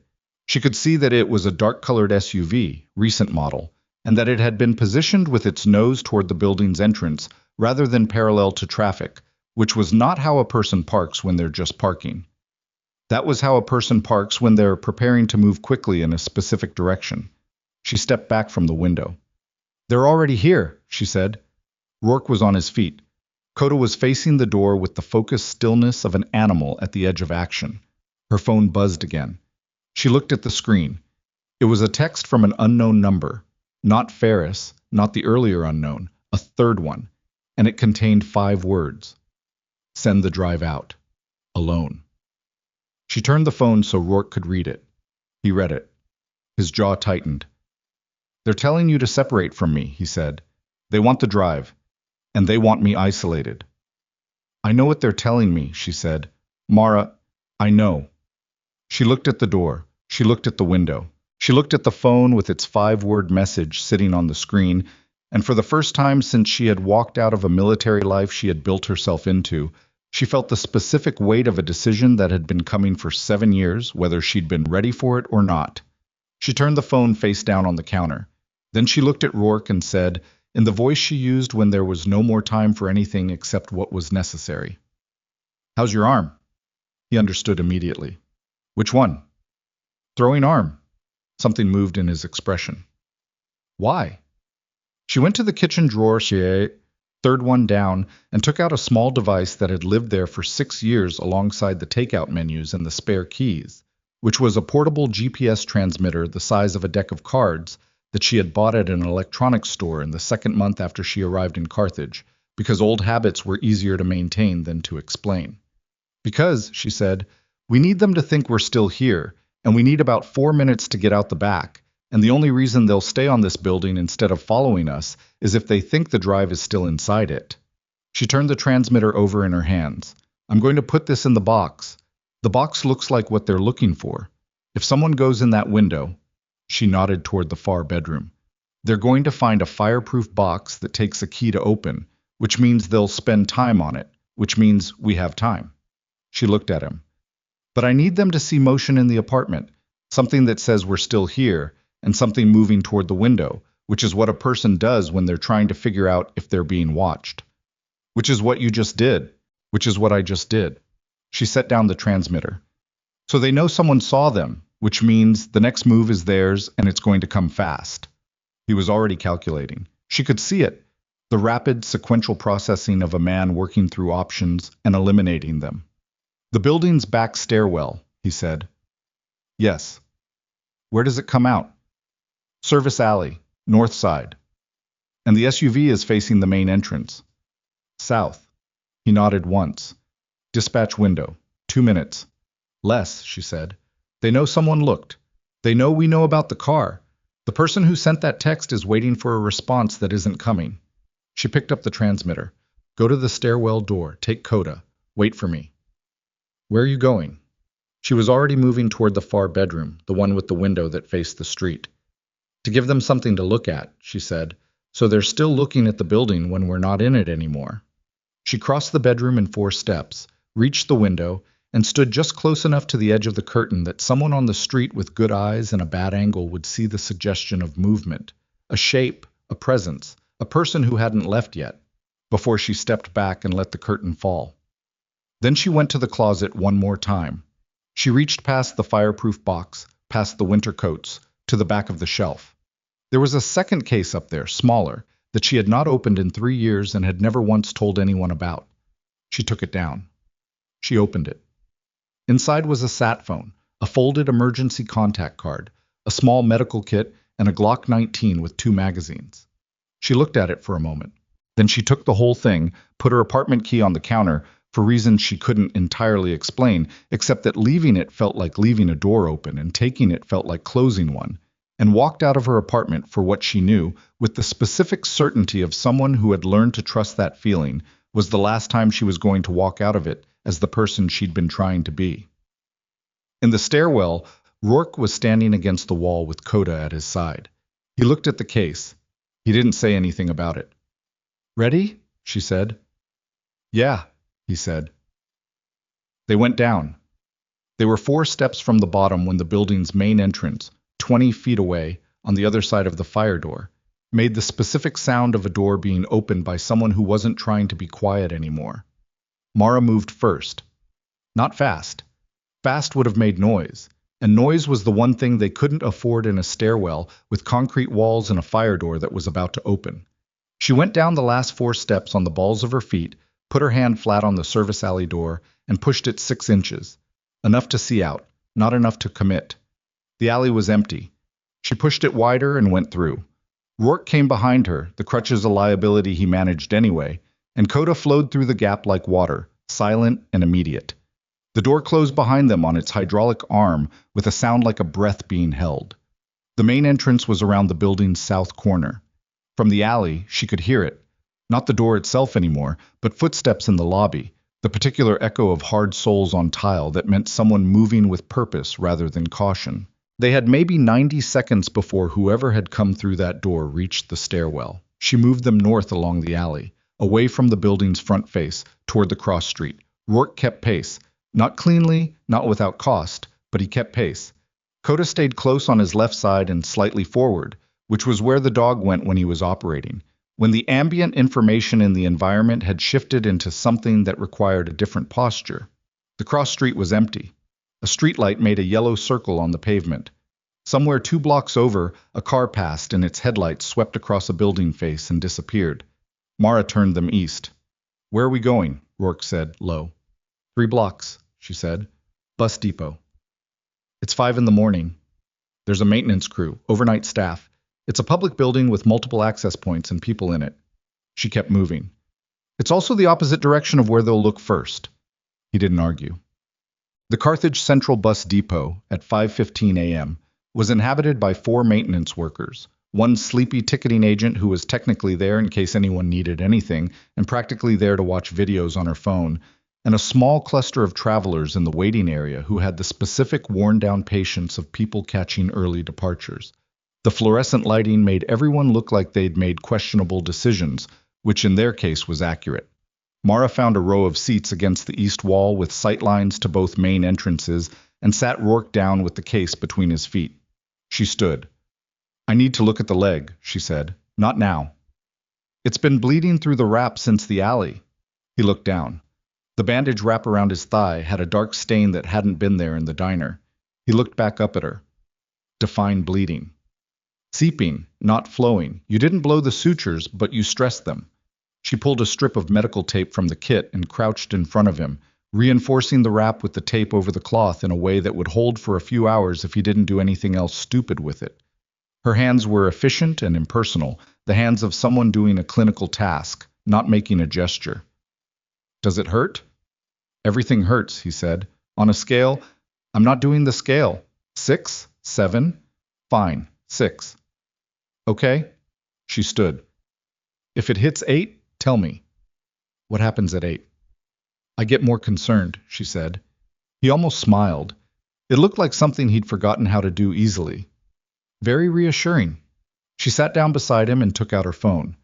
Ferris had sent a text while they were moving, a single line that said, "Team en route, ETA revised to 2 HHRs, 4040 mint." "Status?" She typed back, "Mobile, not at the apartment." They made entry.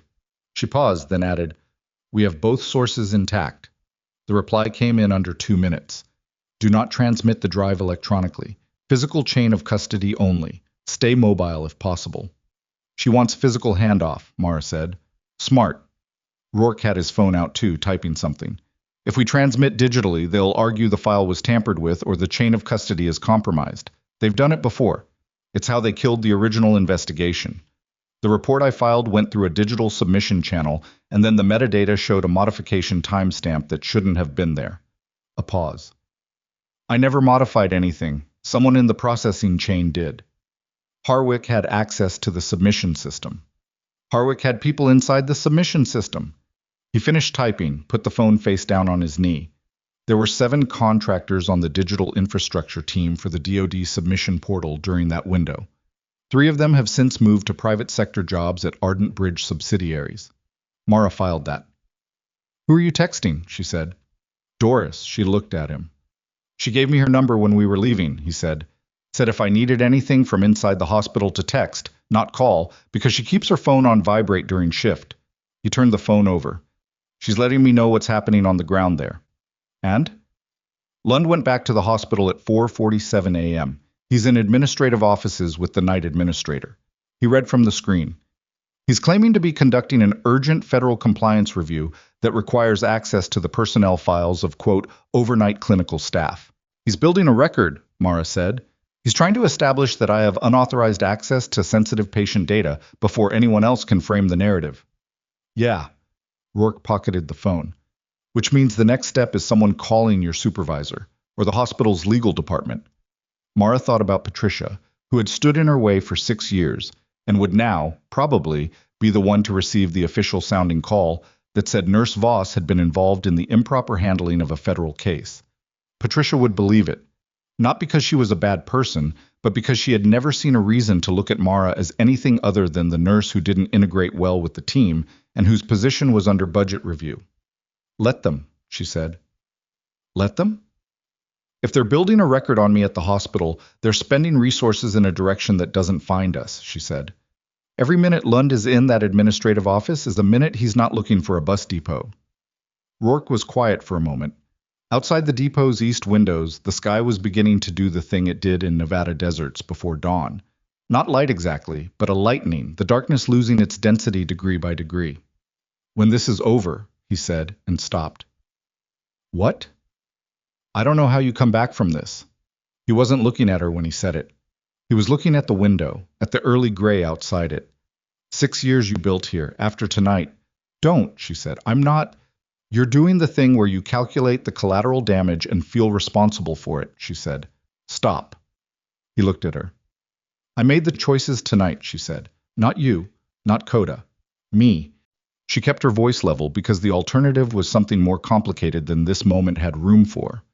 I made them because they were the right choices, and because I've been waiting for the right choices to become available for 7 years, and tonight they showed up. A pause. So don't. He held her eyes for a moment, then he nodded once and looked back at the window. Shut. At 6:10 a.m., Ferris sent another text. Development. Lund's real name is Gerald Pruitt. Active contractor, Ardent Bridge. 2 prior arrests, both federal jurisdiction, both dropped. He's not compliance. He's their internal enforcement arm. Mara showed it to Rourke. Enforcement, he said. They sent an enforcement operative to a hospital to recover documentation, she said. That's not the action of an organization that believes it's operating within legal parameters. That's the action of an organization that's running out of time and knows it. He read the text again. The federal review is closer than they've been letting on. If Ferris is moving warrant requests and they sent Pruitt in response, they're panicking, Mara said. Controlled panic, he said, which is worse. A second text arrived seconds later. Warrant executed 6:02 a.m. on Ardent Bridge Regional Office in Reno. We have their servers. This is live. The word live sat in the text like a switch being thrown. It's moving, Rourke said. We still need 2 hours, she said. I know. She put the phone away and looked at the depot's waiting area. The maintenance workers, the travelers, the ticketing agent who had fallen asleep in her chair at some point in the last 20 minutes. Normal people in the specific fatigue of an early morning. A city going about its business around a situation it knew nothing about. Then her phone rang. Not a text. A call. The number on the screen was Harlow General Hospital's main line. She answered. Nurse Voss. It was Dr. Strathmore. His voice was different from usual. Not the administrative authority she was accustomed to, but something tighter, more careful. The voice of a man who had recently realized he'd been a conduit for something he didn't understand. I owe you an explanation. Okay, she said. Those men last night. The ones who called themselves compliance officers. A pause. I spoke with our hospital's legal counsel this morning at... It's currently 6 a.m. and I called them at 5:30, which should tell you something about how I feel. Another pause. They verified there is no organization called Regional Administrative Compliance Services registered with any federal or state body. The credentials they presented were fabricated. I know, she said. Silence on his end. Then, you knew. Yes. When? When the shorter one stood at the exit instead of beside his colleague, she said. He was quiet for long enough that she could hear the hospital's ambient sounds behind him. The overhead page, the distant equipment noise, the particular acoustic quality of a place where things happened at all hours. I told them where you were, he said. Last night, in the corridor. I told them you were on overnight. I gave them your department. I know that too. I didn't... He stopped. I wasn't thinking clearly. They had a document. It looked official. I assumed. You assumed because you had no reason not to, she said. That's how it works. Another silence. When he spoke again, something in his voice had changed. The authority was still there, but it was oriented differently, toward something more honest. Is there something I can do, now, to help? She thought about it. Yes, she said. Lund, Pruitt. His real name is Gerald Pruitt, is in your administrative offices right now. He's trying to access personnel files and build a case around staff conduct. When your legal counsel arrives, I need them to formally deny any further access and request that law enforcement be notified of the fraudulent credential presentation. I can do that. And I need you to... She thought of Doris, awake in the second-floor nursing station. I need you to tell your overnight staff that they haven't done anything wrong, specifically on the second floor. A pause. Doris. She helped me keep a patient safe, Mara said. She read the room correctly and acted on it. She should know that what she did was right. Strathmore was quiet for a moment. When he spoke, his voice had the particular quality of a man saying something he hadn't planned to say, but had apparently decided needed saying. You've been on my floor for 6 years, he said. Yes. I didn't... He stopped. I treated you like Dr. Strathmore, she said. Call your legal counsel. Have Pruitt removed from the building. The rest of it can wait. A beat. Yes, of course. He paused once more. Nurse Voss. Be careful. Always am, she said, and hung up. Ferris's team arrived in 2 vehicles at 8:44 a.m., which was 4 minutes ahead of the revised estimate, which Mara noted and appreciated. They were not theatrical about it. 2 unremarkable sedans parking at the depot's north entrance. 4 people in civilian clothes who moved with the organized efficiency of people who had done this before, and knew that making it look like anything would defeat the purpose. Ferris herself was younger than Mara had expected, early 40s maybe, with the kind of bone structure that suggested she'd been underestimated by enough people to have made productive use of it. She shook Mara's hand and looked at her for exactly the length of time it took to take a full measure of a person. The drive, she said, no preamble. Mara produced it. Ferris took it, gave it to the woman on her right, who put it in a tamper-evident evidence bag and sealed it and wrote on the seal. Your device? Laptop at my apartment. It may have been accessed. Mara thought of Pruitt's people in the lobby. I used it to copy the drive before we left. The copy is on Sergeant Rourke's drive. We'll need both. Ferris looked at Rourke. How are you doing? I've been worse, he said. You look it. She said it without judgment, just observation. We have a physician on the second team. She'll look at the leg. She turned back to Mara. I need to brief you on the current situation. Can you walk with me? They walked. Ferris talked. She talked the way someone talked when they had a lot of information and had organized it efficiently and were not interested in decorating it. The Reno warrant had produced server data showing Ardent Bridge had maintained an active surveillance file on Mara for 4 years. The file included her address, her employment record, her daily patterns, and a timeline of what they called her documentation risk, an internal rating system for how likely she was to surface her evidence given various conditions. The rating had been increasing for 18 months, tracking the rise of the federal review. Pruitt had been dispatched 3 days ago, before Rourke's arrival in Carthage. The shooting that put Rourke in Harlow General had not been an accident of travel. He had been followed from his last assignment and targeted specifically because his presence in Carthage would, in Ardent Bridge's assessment, push Mara's documentation risk from theoretical to active. They had been trying to force the issue, to make her move, to bring the evidence into motion so they could intercept it before it reached anyone who could use it. They created the crisis, Mara said. They accelerated one that was already building, Ferris said. The federal review was going to reach you within 90 days regardless. They knew that. They decided to control the timeline. She paused. They miscalculated what would happen when they put pressure on you specifically. What did they think would happen? They thought you'd panic, make a mistake, try to destroy the evidence or run with it. Ferris looked at her. They had no record of your operational background. Your service file was flagged for restricted access 7 years ago. Someone at Harwick did it to prevent exactly the kind of personnel research that would have told them what they were dealing with. They hid my file to protect themselves, Mara said, and it meant they didn't know who I was. Correct. A pause. Which is why they sent one enforcement operative and 2 vehicles instead of a federal response. They were at the north end of the depot now, the morning coming fully through the high windows, the city outside doing its regular business. Mara stood in the light and let it sit for a moment. What happens now? She said. We take the documentation into formal federal custody. The warrant covers Ardent Bridge's physical and digital assets. Pruitt and his associate were detained at Harlow General at 8:12 a.m. by Carthage PD acting on a call from the hospital's legal department. Ferris paused. They're looking at federal charges, so fraudulent credential presentation, interference with a federal investigation, and pending the server data, conspiracy to suppress evidence in an ongoing case. She looked at Mara. The Harwick Meridian investigation is moving to active prosecution. What you documented 7 years ago, combined with Sergeant Rourke's parallel record and what we pulled from the servers, it's comprehensive. The people who closed your original report and separated you from service are named in the new warrant. Mara stood with that.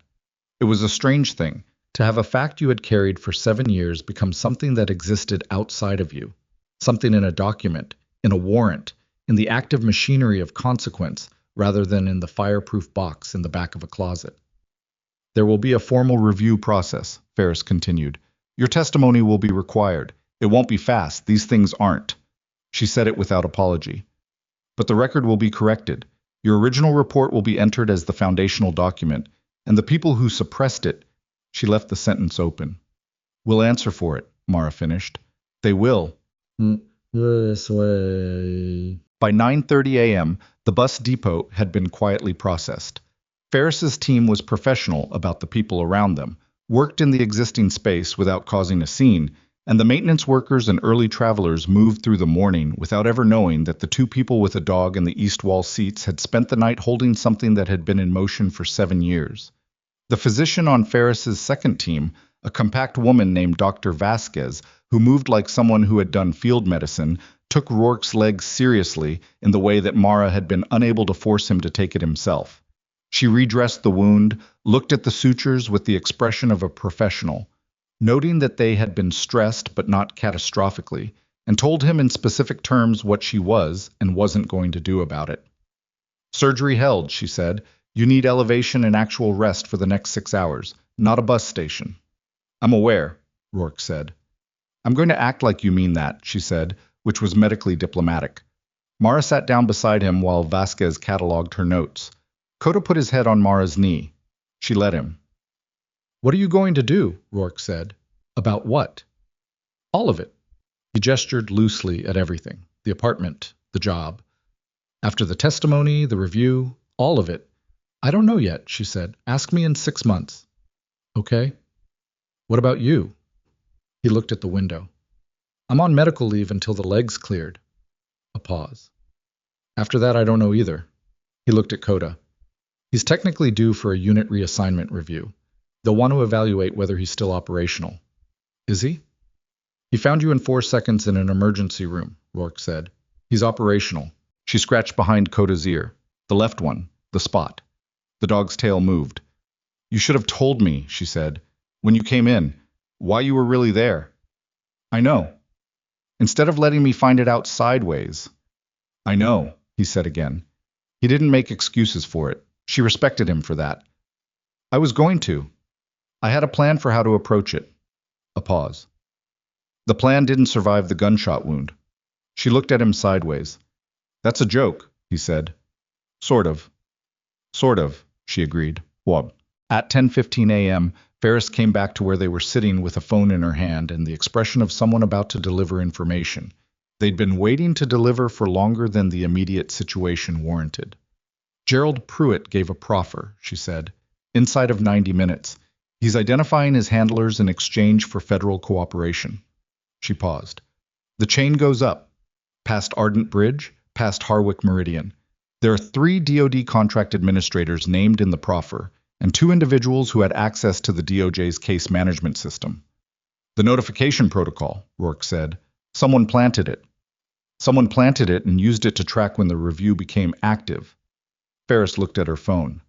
They didn't account for the fact that a proffer this early in custody, before anyone had time to send legal representation, would give us names they hadn't prepared to protect. Pruitt is protecting himself, Mara said. As fast as he can, Ferris agreed, which is useful to us and unfortunate for everyone he's naming. She set the phone in her pocket. I need to get the documentation processed and get back to Reno, but I want to say something to you both before I do. She looked at Mara. Your original report was accurate, she said. All of it. The activities you documented were exactly what you described, and the suppression of your investigation was deliberate and specifically targeted at you. You were separated from service because someone decided your continued presence was a liability, not because anything you did was wrong. She held Mara's eyes. The record is going to say that clearly, in writing, with names attached. Mara let that land. It didn't feel the way she had imagined it would over the years, less like vindication and more like something heavy being set down, the specific relief of a weight you've carried so long, you've forgotten its weight. Thank you, she said. Don't thank me yet, Ferris said. Thank me when the first indictment comes down. She turned to go, then paused. The hospital called, by the way. Harlow General. Their administrator, not the overnight one, the senior one who came in at 8, wanted to know how to reach you. What did they want? Mara said. To discuss your employment status. A beat. Apparently there's been a staffing restructure review in your department, and they wanted to talk about it. She let the pause sit. In light of recent events, the administrator was very specifically clear that the review had been concluded and your position was not affected. Mara thought about Patricia, about 6 years of annual reviews, about the dry erase board that never got updated and the coffee that was always too old, and the families in the waiting room who needed someone to sit with them for 7 minutes and mean it. Tell them I'll call this afternoon, she said. Ferris nodded and left. Rourke was watching her. You're going back, he said. I work there, she said. He thought about that. Yeah, he said after a moment. Yeah, you do. Well, the morning moved through its ordinary business. Ferris's team finished and left by 11. Dr. Vasquez arranged transport for Rourke to a medical facility that could manage his follow-up properly, which he accepted without argument because the leg had apparently decided 8 was where it landed, and Mara had told him what 8 meant. Coda rode in the transport vehicle and declined to sit anywhere except next to Rourke, which the driver accommodated without complaint. Before they left, Rourke stood beside the transport vehicle and looked at Mara for a long moment in the late morning light. I'm going to have to file a full report, he said. My account of events. Everything from the ER forward. I know. Your name is going to be in it. I know that too. He shifted his weight on the crutches. When the testimony review starts, it could be months. It could be longer. The cases like this don't move fast even when they move. You told me. He looked away briefly, then back. I didn't come here planning to pull someone into something. I want you to know that. You came here planning to find someone who might help you finish something that needed finishing, she said. And you were right that I could. Those aren't the same thing. He held that. Coda knew, he said. Coda knew before either of us admitted it, she agreed. The dog, from inside the transport vehicle, made the short, low sound that meant he was tracking something. Both of them looked. He was looking at Mara, watching her with those dark, patient eyes, in the way he had since the moment he'd walked through the ER doors and found her. She walked to the vehicle window and looked at him. He put his nose against the glass. You are extremely inconvenient, she told the dog. His tail moved. She stepped back. Rourke got into the vehicle. She watched it pull out of the depot and into the Carthage morning traffic, and she stood there until it turned at the end of the block and was gone. Her phone buzzed. She looked at it. A text from Patricia. Admin wants to meet with you today if possible. I want you to know I'm going to be recommending your position be moved off the review list entirely. I should have done that a long time ago. Mara read it twice. She thought about what it meant. Not just the text, but the sequence of a night and morning that had started with a dog salute in an emergency room and ended with evidence that had been buried for 7 years becoming the foundation of a federal prosecution. She thought about Doris on the second floor, who had read a fake badge correctly in under a minute. She thought about Strathmore calling his legal counsel at 5:30 in the morning and then calling her to say he was sorry. She thought about the fireproof box, which was in an apartment that may or may not have been accessed by people who were now in federal custody, and the drive that was now in a tamper-evident evidence bag, and the 7 years of carrying something that had felt, for most of them, like a weight she might carry forever. She started typing a reply to Patricia. She got 3 words in before another call came in. Not from a number she knew, not from the hospital, not from Ferris. A Reno area code. She answered. Nurse Voss. A man's voice. Professional, measured, the tone of someone in the middle of a process and reporting on it. My name is Investigator Dade, DOJ Inspector General's office.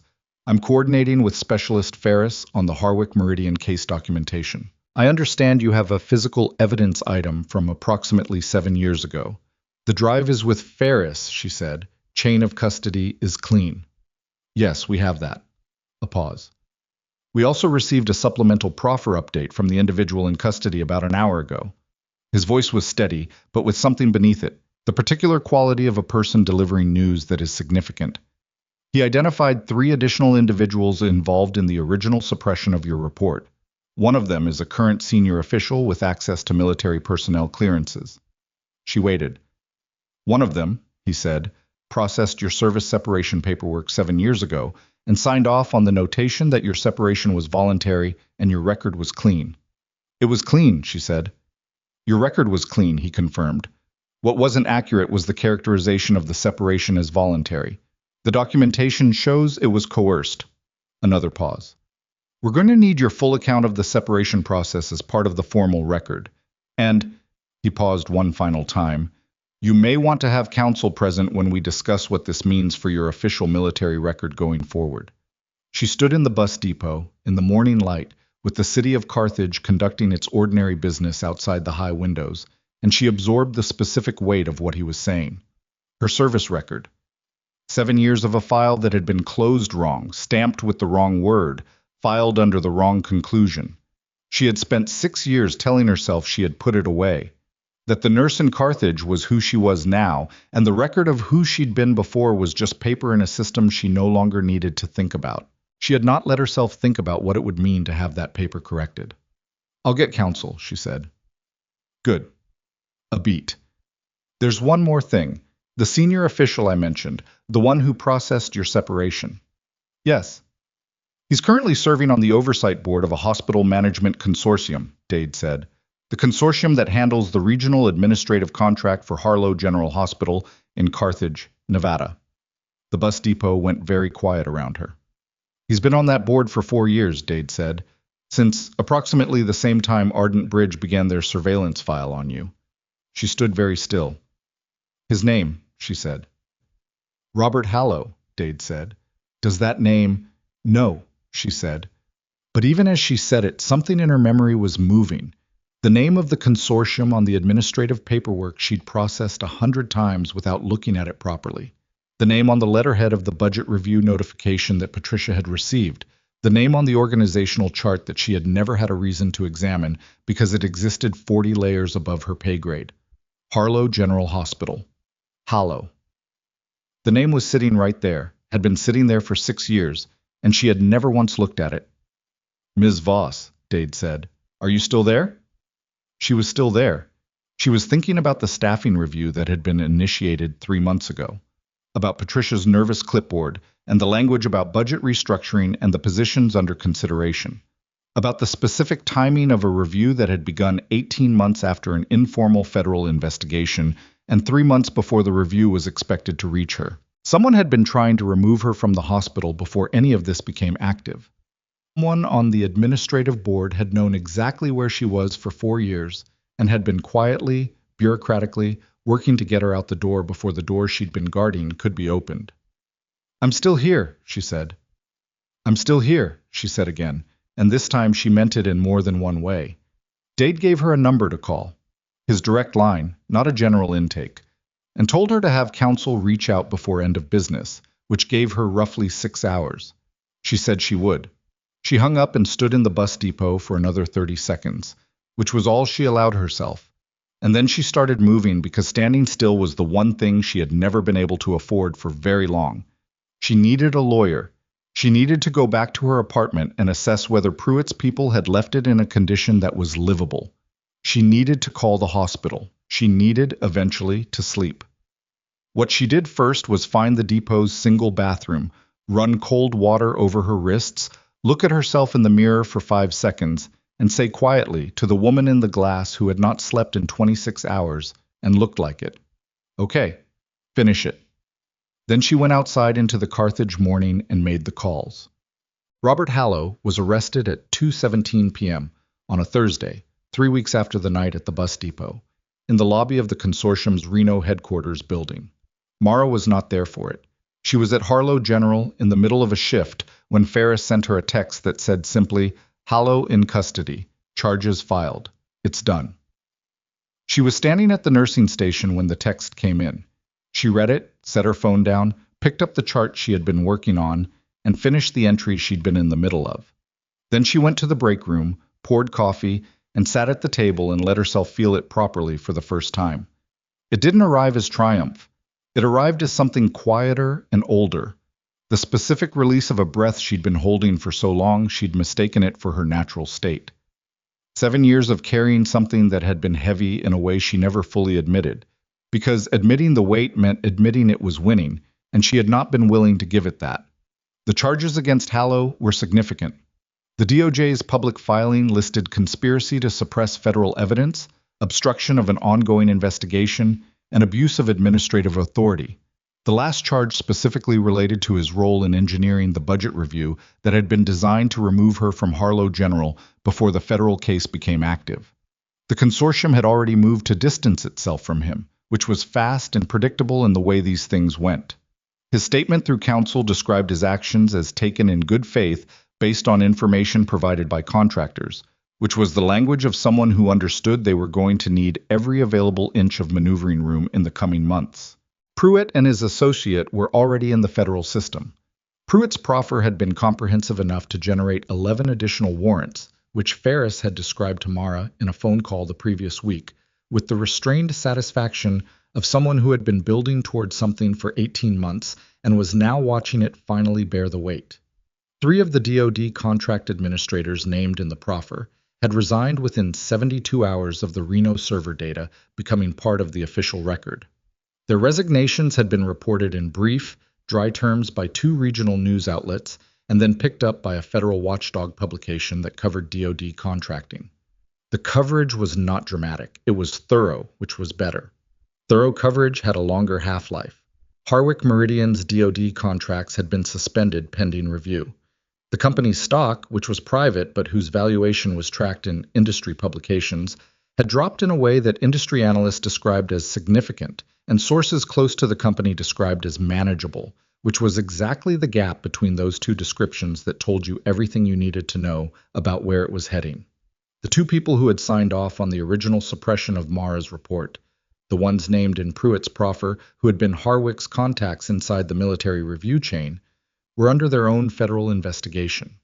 Their attorneys had issued coordinated statements describing their clients as cooperative and eager to assist, which was attorney language for, they know the walls are closing and they're trying to get there first. None of it moved at the speed that justice felt like it should move, from the inside. That was the part nobody told you, that even when everything broke correctly, when the evidence was solid and the case was clean and the people responsible were named and charged, the machinery of consequence still ground forward at the pace of institutions, which was never the pace of human feeling. There were days when that was hard, days when the distance between what had happened and what was being officially acknowledged about what had happened felt like a gap she could fall into. What kept her steady, mostly, was the work.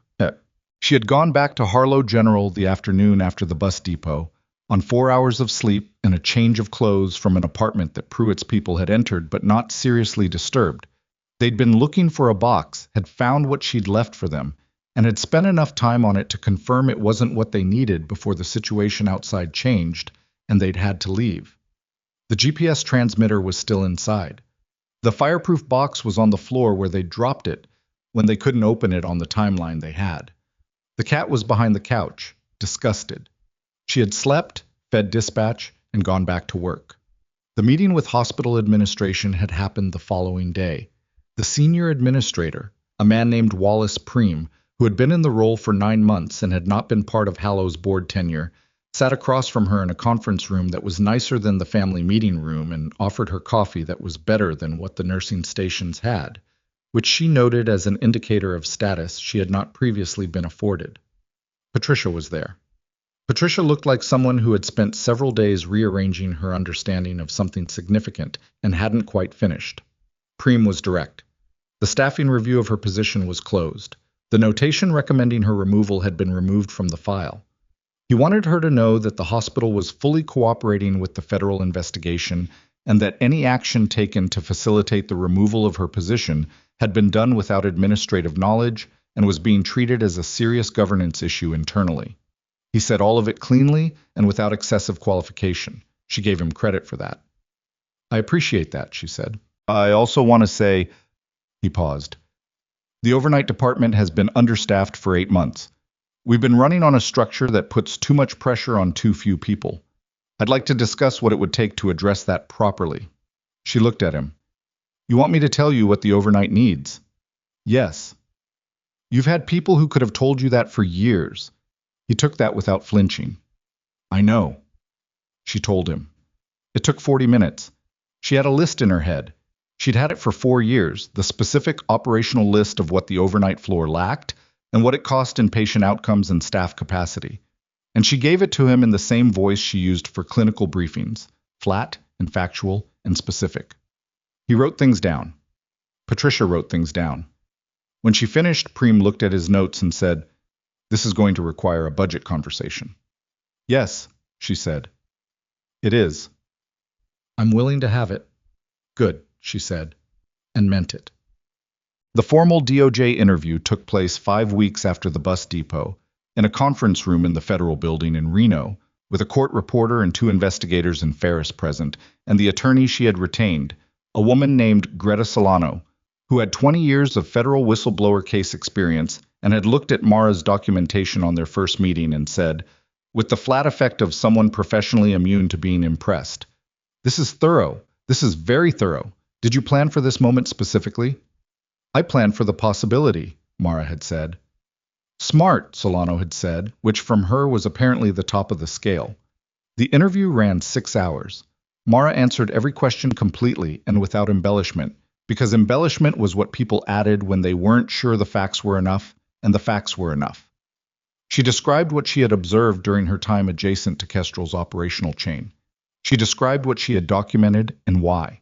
She described the report she had filed and the response she had received, and the process by which she had been encouraged to separate from service, in terms that made the coercion visible without editorializing it, because editorializing was what opposing counsel would use, and she was not going to hand opposing counsel anything. When it was over, Solano walked her out of the building and said, That's going to matter. What you just did in there is going to matter to this case. I know, Mara said. I don't mean in a general sense. I mean your account specifically. The detail, the sequence, the way you described what happened without making it about how it felt, is the kind of testimony that holds up. That doesn't break under cross. That's the testimony that builds cases. Mara stood outside the federal building in the Reno afternoon, squinting a little in the light. Can I ask you something? Solano said. Yes. How did you hold on to all of it? 7 years, living quietly, not moving on it.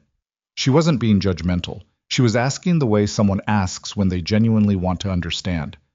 Most people crack, one way or the other. Either they come forward too early, before they have enough, or they let it go entirely because the carrying gets too heavy. You didn't do either.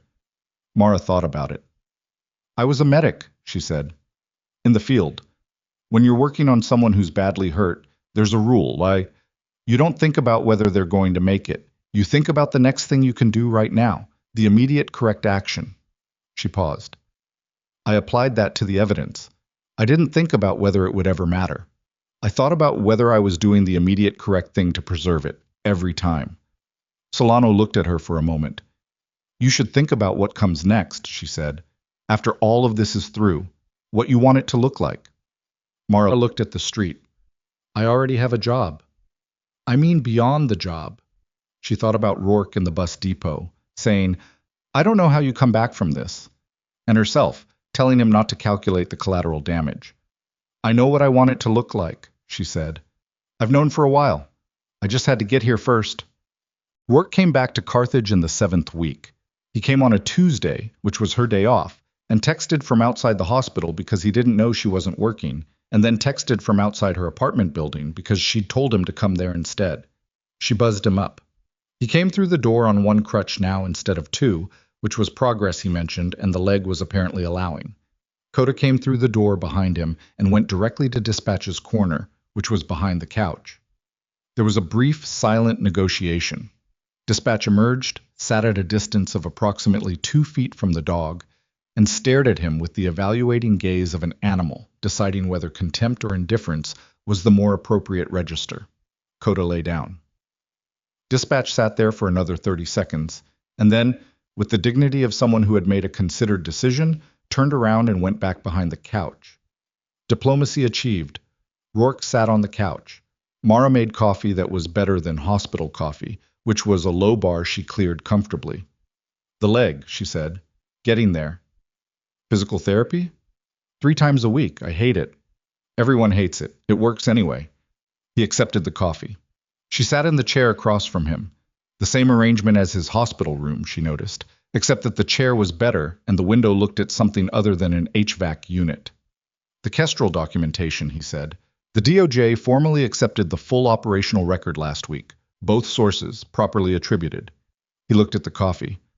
My unit commander was named in the latest warrant, the one who handed my reports directly to Harwick's compliance team. I saw the filing, she said. Of course you did. A pause. How was someone I trusted? She didn't offer anything easy in response to that because there wasn't anything easy to offer.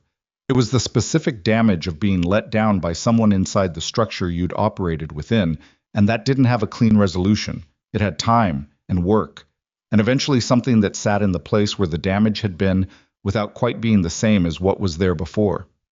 She knew that because she'd spent 7 years finding out. He'll be held accountable, she said, which was the honest version of what she could say. Yeah. He turned the cup in his hands. That's the thing I'm still... He stopped. Still working on, she said. Yeah. That's okay, she said. That part doesn't happen on a schedule. He looked up at her. How long did it take you? I'll let you know when I get there, she said. He almost smiled. It came easier now than it had in the hospital room. She noticed that. I'm being reassigned, he said. When the leg is cleared stateside for at least 6 months, they want me accessible for the DOJ process. A pause. They're going to do a full review of Coda's operational status.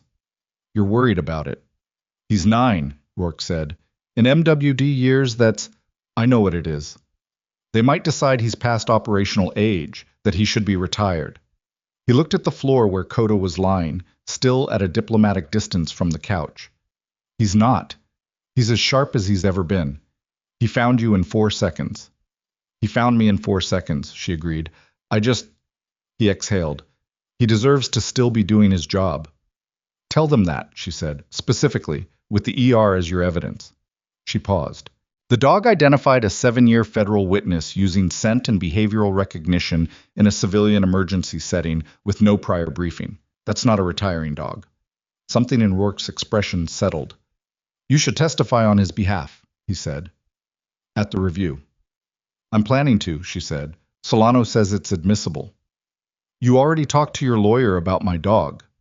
You're going to want someone who can speak to his identification accuracy from a non-military context, she said, because it was practical, and because the alternative was admitting that she'd thought about the dog's review several weeks before Rourke brought it up, which was information she wasn't prepared to hand over. He looked at her for a moment in the way he had since the hospital. The empirical steadiness, the patient cataloging of information. But there was something different in it now. Something that had been operational before had become something else, something more human and less certain, and she could see him deciding whether to say it. Mara, he said. If you're going to say something complicated, she said, say it. I'm stateside for 6 months, he said. Carthage is approximately 4 hours from where they're basing me. He paused. I might need follow-up medical care in the area. She looked at him. You're not my patient anymore, she said. You were discharged. I'm aware. Harlow General would be out of your way. Considerably. She drank her coffee. He drank his. I finish at 7 on Thursdays, she said. He nodded once.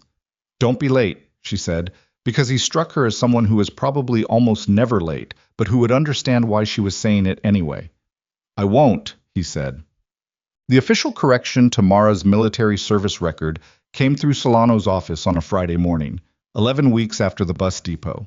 Solano called to confirm it had been processed and described the language in the amended record with the flat competence that was her natural register.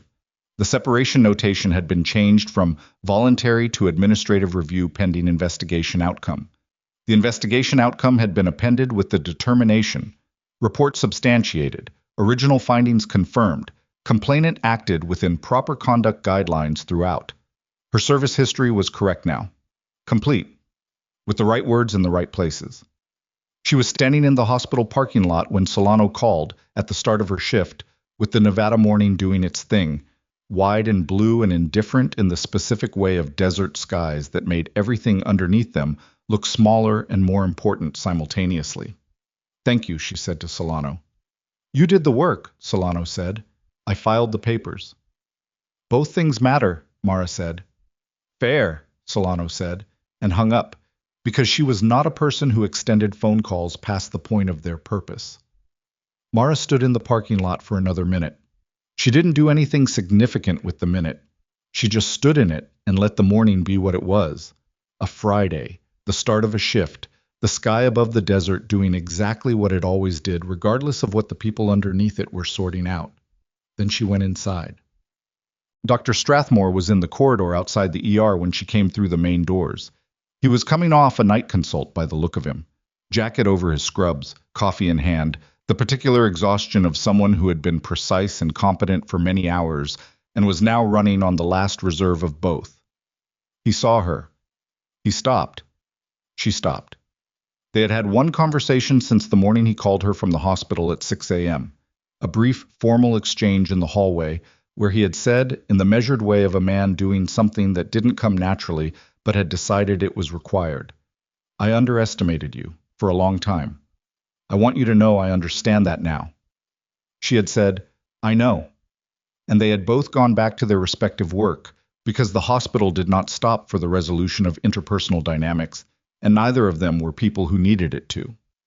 Now he looked at her in the corridor with the morning coming through the east windows behind her, and he said, Good morning, Nurse Voss. Not hey, not the tone of an appliance being acknowledged, her name, her title, in the voice of someone who meant both. Good morning, Dr. Strathmore, she said. He nodded and kept walking. She kept walking. That was all, and it was enough. Not because it resolved everything that 6 years of being invisible had accumulated, but because it was real. And real things didn't have to be large to matter. Patricia had put her through 3 budget meetings in 5 weeks. The first had been uncomfortable in the specific way of a person trying to recalibrate their behavior without fully understanding why they'd needed to. The second had been more functional. The third had been genuinely productive, which surprised them both, and which Patricia had acknowledged at the end of it by saying, I should have listened to you earlier about the overnight staffing. I had the data and I didn't act on it. She'd said it briskly, in her administrative voice, because she didn't have another way to say things yet. But she'd said it. You're acting on it now, Mara had said. I'm trying to. That's how it works, Mara said. The overnight floor got 2 additional nurses in the 6th week, which was 2 fewer than Mara had outlined as necessary, but 2 more than it had before, and the process for adding a third was in the budget discussion for the following quarter, which was slow and also real. Doris, on the 2nd floor, had received a formal commendation from Wallace Preem for her conduct during the events of that night, the elegant fiction she had constructed about the rooftop key card, the 20 minutes she had held before anyone pushed on it. Doris had received the commendation with the expression of a woman who had been in the hospital for 22 years and had seen enough to know the difference between a piece of paper and what it was trying to represent, and had filed it in the same place she filed most administrative documents. But she'd seemed, when Mara thanked her personally, like someone who was genuinely glad she'd done what she'd done. You read the badge correctly, Mara had said. I've been reading people a long time, Doris said. You get a feel. You do, Mara agreed. You okay? Doris had said. Not medically, not administratively, but personally, in the direct way of someone who was 61 and had stopped having the patience for the decorative version of caring. Mara had thought about it. Getting there, she said. Yeah, Doris had nodded. Good, she said, and gone back to her chart, and that was the right amount. Coda's operational review was conducted in week 9. Mara provided a written statement. Solano reviewed it, suggested 2 clarifications, and submitted it through proper channels, and then provided a brief supplemental oral account to the review panel, which consisted of 3 people who had the expressions of people who had heard a lot of things and were not easily impressed. She described the ER, the elapsed time from Coda's entry to his identification of her, the behavioral specificity of the recognition gesture, the accuracy of his scent identification in a high-stimulus, chemically complex environment. An emergency room was not a clean scent environment. It was layered and competing and difficult, and he had moved through it to her in under 4 seconds with no hesitation and no false targeting. When she finished, the panel member in the middle said, "You're not affiliated with the K9 unit's handling chain." "No," she said.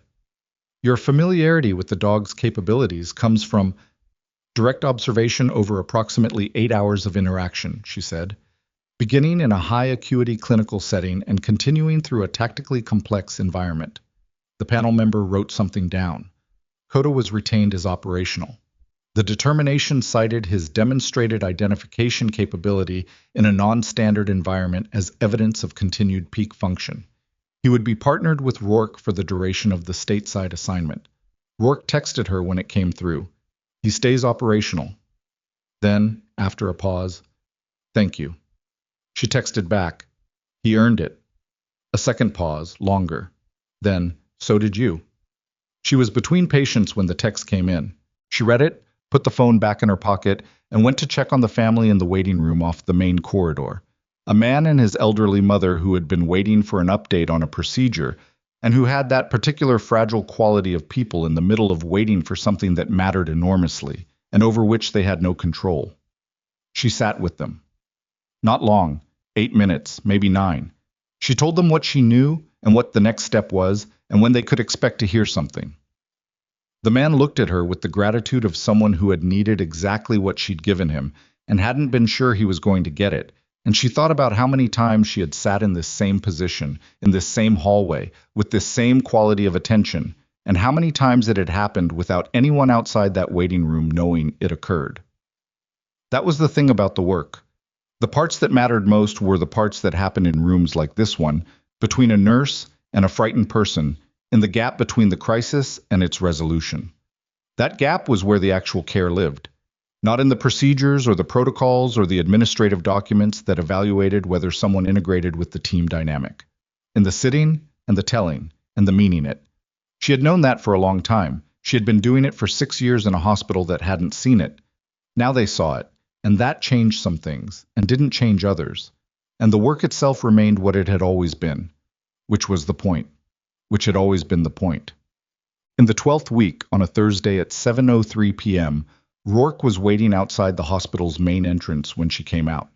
He was leaning against a car she didn't recognize, a civilian rental, unremarkable, because that was apparently the aesthetic, with one crutch that he was holding rather than using, which was the specific behavior of a person who needed it less than they had, and was not quite ready to put it away entirely, which she recognized as a fundamentally human thing to do with a piece of equipment that had kept you functional through something difficult.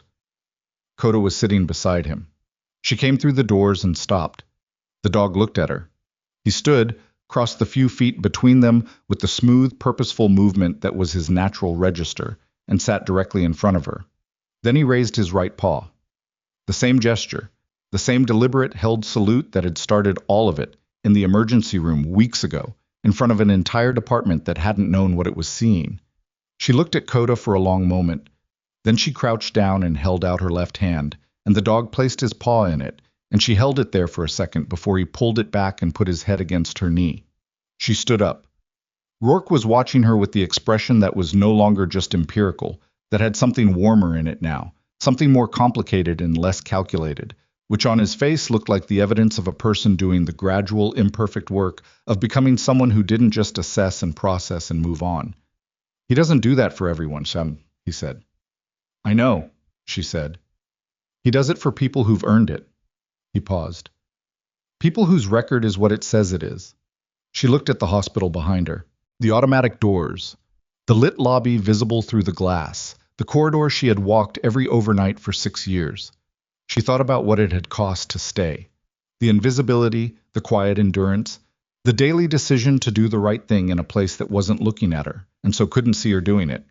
She thought about the box in the closet and the drive and the 14 months that had preceded both, and the 7 years that had followed, and the night that had finally broken the whole thing open in the way that things break open when you stop trying to keep them contained.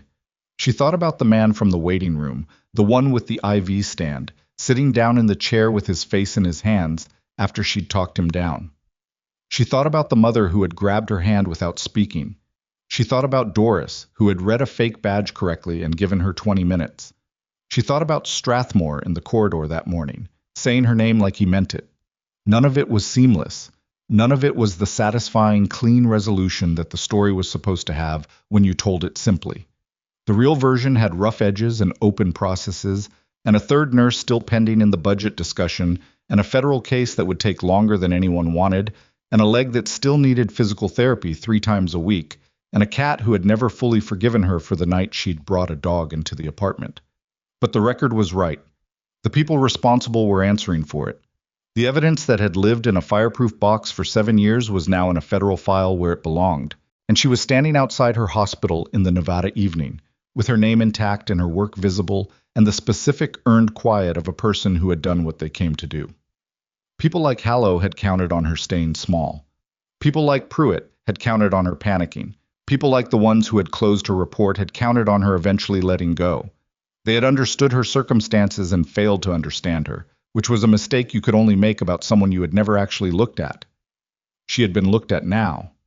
Not perfectly, not all at once, not without the years of not looking preceding it, but seen. Finally, properly seen. Not because she had changed, but because the thing she had always been had finally been allowed to take up the space it had always occupied. That was the lesson, if there was one. Not the dramatic one about evidence and justice, though those mattered. The quieter one. About how long a person can do the right thing in a room where nobody is watching, and how that doesn't make the right thing less right. How the value of the work doesn't change based on whether anyone is crediting it. How the person who holds the line in the dark is holding the line whether the lights come on or not. She had held it. The lights had come on. She looked at Rourke. She looked at Coda. She looked at the evening coming down over Carthage, Nevada, which was a city she had chosen because she needed somewhere quiet to be hidden and had ended up calling home. "You're 3 minutes late," she said. "Traffic," he said. "From 4 hours away." "Started early," he said. "Got here, drove around." She raised her eyebrows. "I was nervous," he said, which was the most uncalibrated thing she'd ever heard him say, and therefore, probably, the truest. "Okay," she said. She picked up her bag. Coda fell into step beside her. Rourke came up on her other side, one crutch, the evening light making everything in the parking lot look briefly better than it was. "Where are we going?" he said. "There's a diner 3 blocks north," she said. "Coffee's terrible, but they don't ask questions." "Maybell's," he said. "Maybell's," she said. They walked. The hospital doors slid closed behind them. Inside, the overnight shift was starting, the dry erase board being updated, the handoffs being made, the waiting room filling with the people who needed someone to sit with them and tell them what came next. Someone was doing that work.